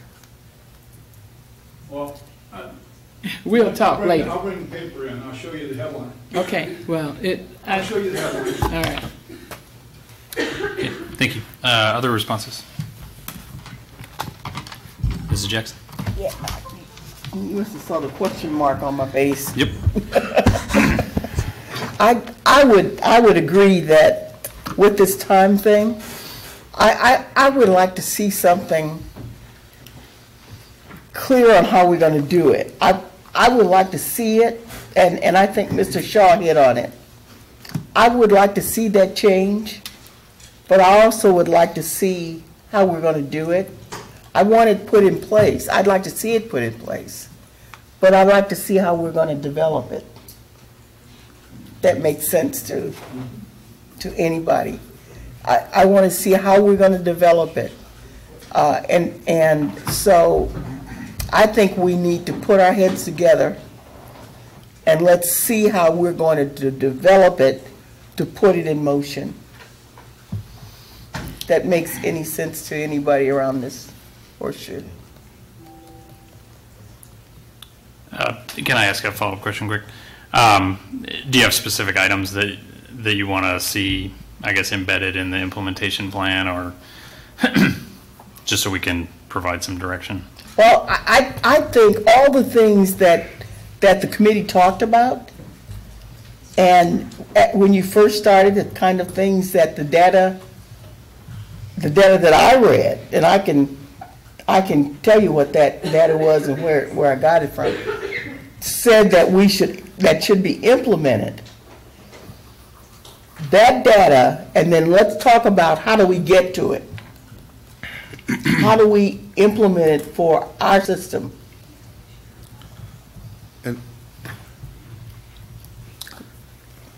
I saw Mrs. Ross first.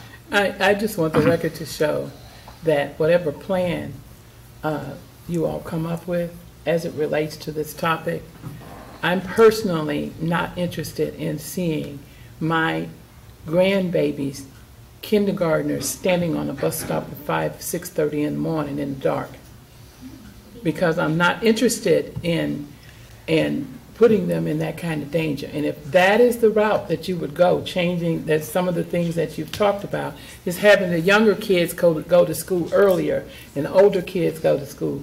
I mean, as far as data, you can just about pull anything you want from data. And but I'm not interested in, this is one person, I'm not interested in having the younger kids standing on a bus stop or being out in the dark in the morning. That's all part of coming up with our process of how we do it, how we implement it. Okay. Mr. Wilson. Well, I was going to say something that I said when this issue was first brought up is sleep education and educating our parents and our children on the benefits of sleep. Not just, making a change that's based off of the science that you guys see, which is there. There's a lot of research that supports it. But actually educating and providing sleep education would be one aspect of what I would like to see in implementing something like a school start time. So just to kind of piggyback on what Mr. Shaw said, that's what I've been saying from the beginning as soon as this was brought up. So that's all. Dr. Crowder, some weeks ago, we talked briefly about what your anticipated rollout would be should the board elect to vote for one of the alternatives. Can you maybe, with some broad strokes, talk about what your thought would be around a rollout, and I guess, and specifically, what kind of time would you need in order to prepare for an upcoming school year? Honestly, I've not thought of it because, so I could get back and we could take a look at it, but we were focused on other things. I mean, staffing, rethinking discipline, and so it was really, I was not on the committee, and so I'm waiting on the recommendation and the direction from the board to say this is the direction you want to, we want you to go into, or move forward with. So I'm not there yet, but I would be happy to respond to when at your convenience some of the comments that we heard. There were 3. Okay. Other questions? We were waiting for a vote, and then in order to move forward. Yeah, I think there's a little bit of that, for lack of a better term, chicken and the egg, about a decision like this. Certainly, implementation requires fidelity and a lot of follow-up, but until you have a direction, it's probably not where you prioritize your time. Any other questions or comments? Just one recommendation. Again, this is a disruptive change if we were to implement for it, especially for the fall. And that's one of the things that you'll hear me keep saying. We need to do better at large changes. We need to be able to roll them out more smoothly, giving people lead time and a chance to adjust to that. So again, I would recommend that if we go that direction, it be fall 2020, so 2 years out, and that we develop a project plan that mitigates all the things that the parents, or at least most of them, the ones that are that we can implement to mitigate those obstacles, and come up with that plan and then represent that to the community. Say, hey, these are the concerns you had, and this is how we would mitigate those concerns, and we go from there. So my recommendation is that for right now, we maintain the same Bell system and continue to study that and see if we can put a plan together because I agree with the science, but I just think we have to be very careful about how we implement something that large. Good idea. Thank you. All right. See no other. Oh, yeah, go ahead. So let's not forget about Ms. Cruz. Team Ms. Cruz is still requesting some additional data.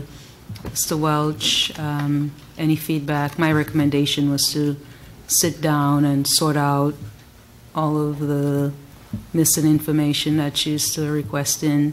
I know, did we reach out to her on that? We did. There was 10 questions that she forwarded last board meeting, and each of those questions have been responded to. That's following a 46-page FOIA that answered the others.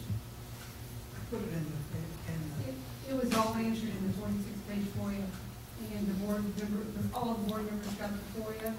Everything was answered in it, and then we even answered the other 10 questions that she wanted answered in more detail. Okay. Let's follow. I'll call Ms. Cruz. I'll call you and see if I can continue to help sort and get down to the bottom of that, okay? Yep, okay. Mr. Knapp, you've referenced Quest. Actually, they will not be presenting this time. It will be postponed for the next meeting. And Ms. Guthrie, I've always seen you in action, and you're one of my favorite teachers. And your comments, I think, dovetails nicely into Dr. Bob's question about the Fine Arts Committee. And I must say, the Fine Arts Committee, when I first came in 2015, there were quite a bit of disgruntledness, and that was a compromise with the PFT and administration to really work together and sort things out. And I think since its inception, we have accomplished quite a bit. It's still relatively new, and we're working our way through it for the better. But, you know, as I mentioned to some of you earlier, you know, based on what our teacher talked about, our fine arts teacher, Ms. Godfrey, we had the past negotiation last summer where PFT said, okay, teachers needed 5 more minutes of prep time, right?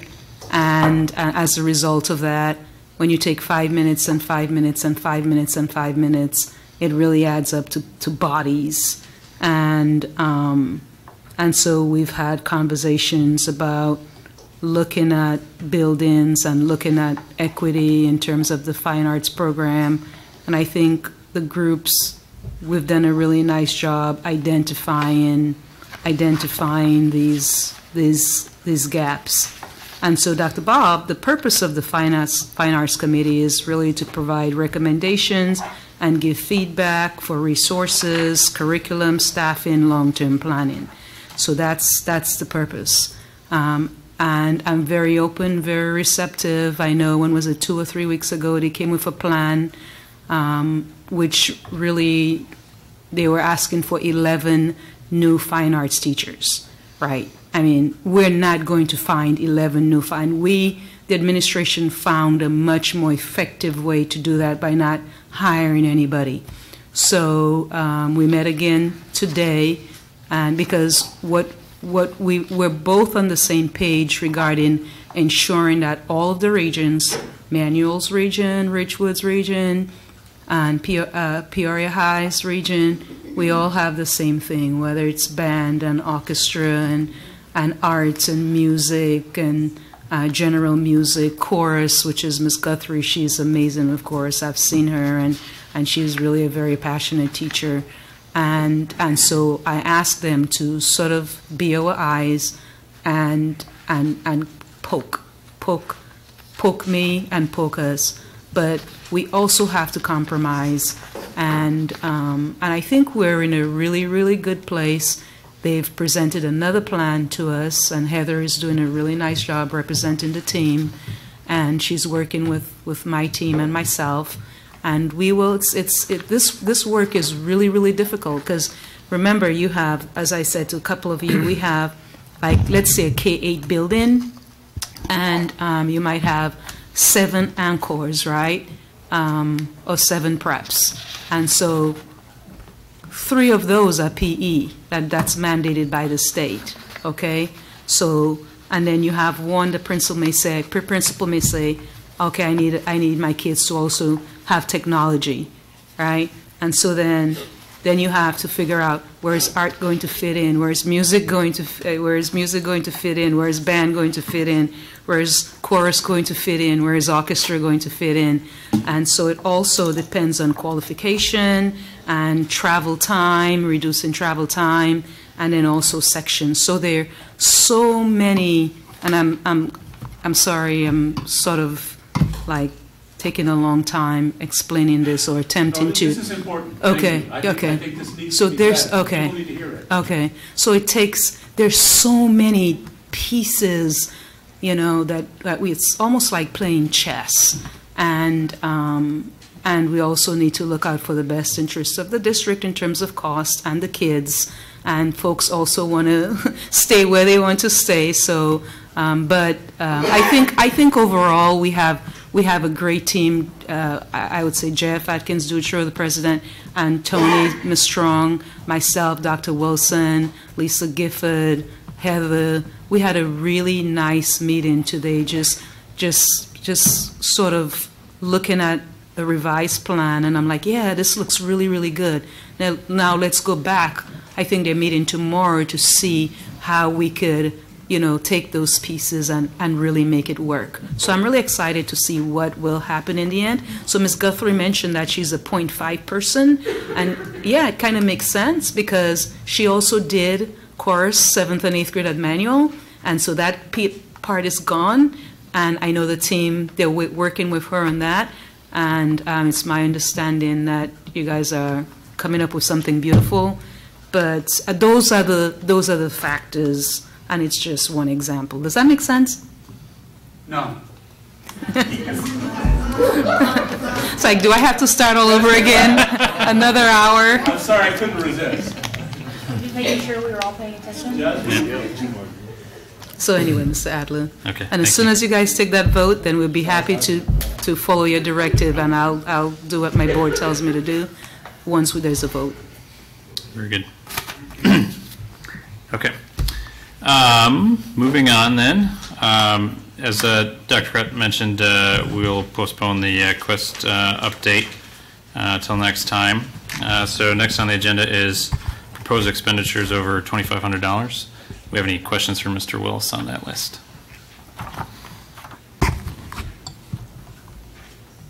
Okay. And then, so the next would be report of requests under the Freedom of Information Act. Dr. Krett. Thank you, President Adler. Since our last board meeting on March 11th, we received 3 new requests. There were also 2 pending, noted on March 11th. To date, we have received 60 requests for this calendar year at a cost of $600. Thank you. Very good. Vice President Shaw, would you read the consent agenda for us? Yes, President Adler, the consent agenda consists of the following action items. Item number 1, gifts to the school district. None this meeting, year to date, $61,912.09. Item number 2, payment of bills. Item number 3, payment for travel. Item number 4, human resources report. Item number 5, field trip approval, Richwoods High School Junior JROTC students to Camp Perry, Port Clinton, Ohio. Item number 6, field trip approval, Richwoods High School JROTC students to Delafield, Wisconsin. Item number 7, field trip approval, Richwoods High School JROTC students to Texas A&M University, College Station, Texas. Item number 8, field trip approval, Richwoods High School JROTC students to London Mills, Illinois. Item number 9, Lincoln Secure Entrance Project. Item number 10, Dr. Maud Sanders Remodel Project. Item number 11, Digital Signs, Peoria Stadium Project. Item number 12, Washington Gifted HVAC Project. Item number 13, Settlement Agreement with Sophia Jefferson.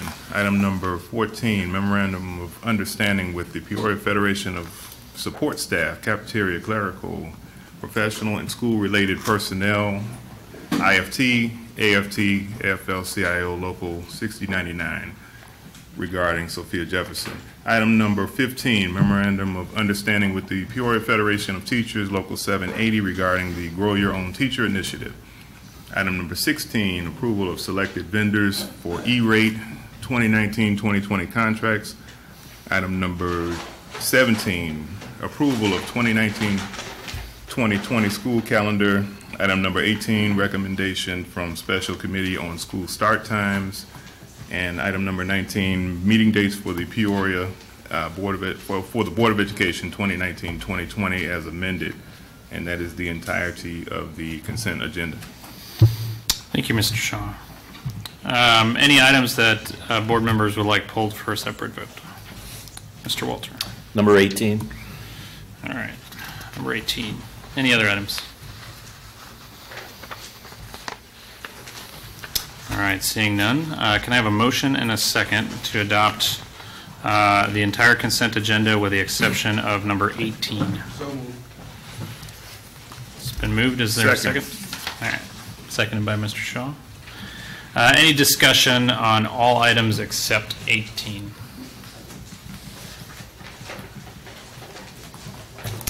All right, seeing none, would you call the vote? Mr. Wilson? Aye. Dr. Davidson, Ivy West? Aye.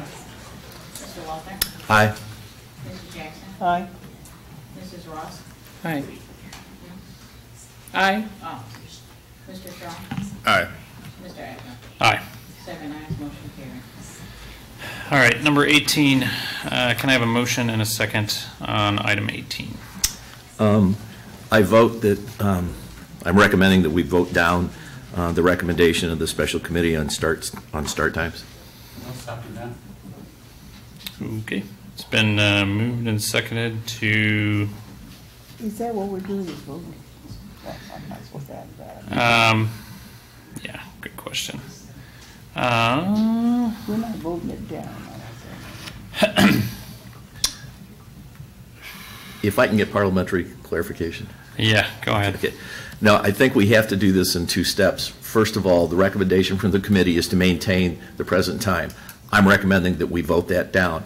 Then, I think there is a, I don't know if you can do a substitute motion after that, but that's what I would like to do. But and I don't know if I have to tie those together or if it has to be just a single straight up. No, this is complex, I realize that. So I would say that, Then you're voting on 2 different things. Right. Which is not on the agenda, and so we'd have to talk about that. But if the vote is strictly on the recommendation from the special committee, and you can take action on that tonight, and then we'd have to see how that goes, to see if there would be a Discussion. yes. Would there be any value in, or is it too late to amend and vote to table this so that we can return to it? I think it's been our practice, at least, if the board wants to continue discussion on a particular topic, to table it. That said, you could also take a vote on it tonight if the votes are there. Table it? you're saying a vote on the current proposed action as it reads in the public Correct. agenda? Yes, that's what I'm saying. But is someone making a motion to table? I would view that as a friendly amendment. Would you view that as a friendly amendment? Change that to the table?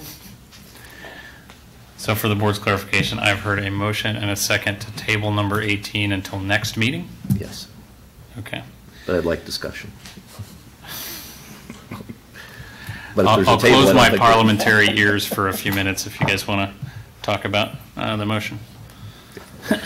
My preference would be we vote this down, we start with a 30-minute thing next year. I think we should have done this a long time ago. However, I think there's been some constructive talk that we need to work this in. So by tabling it now, my recommendation is still we not accept doing that forever in perpetuity of keeping the same schedule, but that we send this back to committee. And I think some questions were raised by Mr. Dutros, and send this back to the committee that the intent, and is that we do not continue to do this regular bell time, but we explore other times of switching the time and make that transition. And as Mr. Shaw said, try to deal with those objectives. And that would mean if there was a change in the starting time, it would be 2020. It wouldn't. I think that was a recommendation to you, and that's what I'd like to see us do, is table on that behalf to do that. Yeah, I would follow up on that. It states proposed action, accept and file a recommendation in the special committee on school start time to maintain the current bell schedule. And that's all it says. It doesn't say to maintain the current bell schedule and then we'll change it later. It doesn't say that. No. And so if we were to vote on that, there would be no, this thing could just die in the water. Yep. If it wanted to. That's my concern. And that's my concern. So I support tabling this. I support Mrs. Jackson and Mr. Shaw's considered thoughts on this in terms of rollout. And I think there's been additional information coming from the community in the form of Mr. Atkins-Dutro that requires my attention. And given the way that my attention's been going lately, it's going to take more than the 20 minutes that I've had to think about it. So that's why I want to support tabling this. Okay. Anyone have any questions about the motion on the floor? to table until next board meeting. So we're tabling this decision until next board meeting. Is it going to read the same, or is it going to come back to So rather than trying to recreate the Start Times Committee, who I told them they were totally done like 2 weeks ago, maybe a small working group of us can put together some possibilities and share them as, I guess, food for consideration for an action item at next meeting. Yeah. Is that agreeable to the board? That sounds good. Okay. So we're just prolonging this for right now. After the next board meeting, are we voting to have a smaller committee on this? Like, why are we tabling until? I can give you a suggestion. We can vote this down and have an alternative motion by the next board meeting. I don't think we can do that tonight. I mean, that's what I don't think we can do. Advice of counsel is that we shouldn't try to replace the publicly announced action. But if the board wants to, I guess, move that we consider an alternative at the next meeting, we could make that motion here now, and go that direction. Yeah. Consider what alternative? I'm still lost. I'm sorry. So, somebody has to make the motion. So the motion to table is to table, and the purpose for the tabling does not necessarily have to be in the motion to table, if I understand it correctly. But my understanding of this conversation, and I'll go back to what I said before, it says to maintain the current schedule, that omits the reasonableness of the conversation around the table that says, wait a minute, we agree with the science, and this needs a little bit more massaging. As it stands, this could be a really, really good idea that just now goes out to pasture and never comes back. And all of the other considerations, whether it's Mr. Acton Dutros or whether it's Ms. Jackson's or Mr. Schultz, all those just go away. Because we vote this thing down, we've stopped talking about it. The sense that I'm getting is, give it some more time. We'll have a small working group. We'll take a look at some of those other alternatives and options. Is it ever too late to have a better idea? I guess is the way I look at that. Okay. So I'm done. So why do I keep hearing next board meeting that it's going to come up? If that's the case, then we're going to bring it to the next board meeting, or? But it'll be different. We're going to massage it, and I don't know what massage means. It's going to nothing. Yeah. It's going to be more than nothing. So the guy who owns the Patriots can tell you about that. It's getting way too late at a board meeting now. So as I understand the spirit of the board, it is to spend some time working on an alternative motion to what is in the text under number 18 tonight, but still under the same topic matter, and bring that back for the board to consider at the next board meeting. Does that capture the spirit of it? Call for the vote.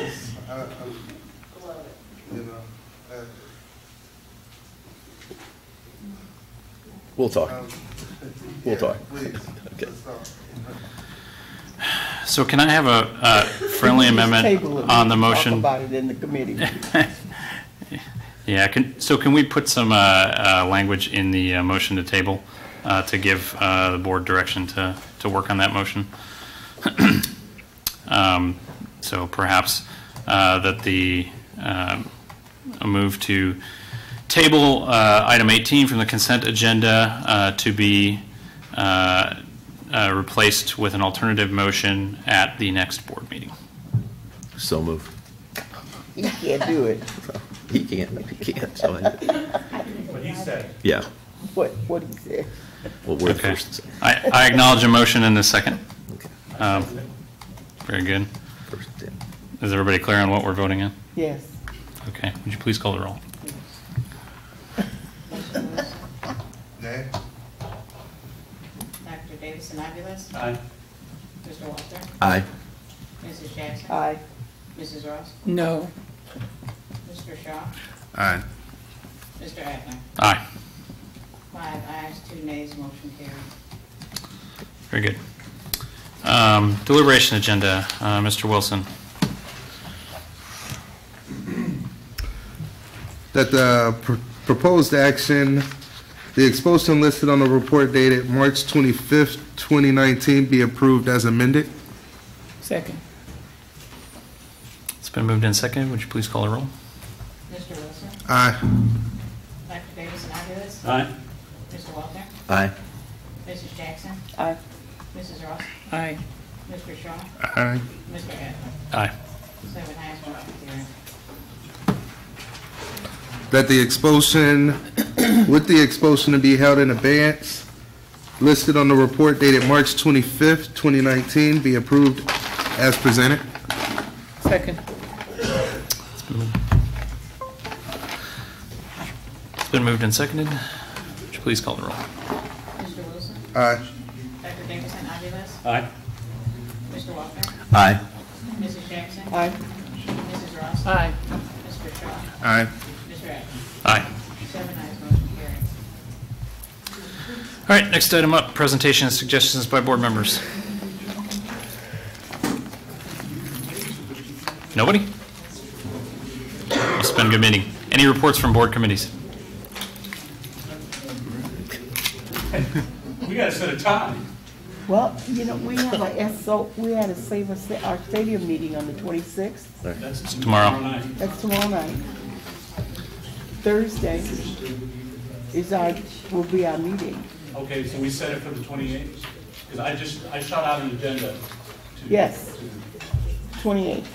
At 9 a.m. At 9 a.m. And you are? What's your committee? I'm Dr. Bob. Thank you. Your committee, the name of your committee. The building committee. One I used to be on. Very good. Any other committees? Mr. Shaw. Just for the record, the policy committee did not meet in March due to scheduling conflicts. We have our next meeting on Thursday, April 18th at 3:30 p.m. Policy committee. Very good. Anything else for the good of the public? Seeing none, we adjourn. Oh.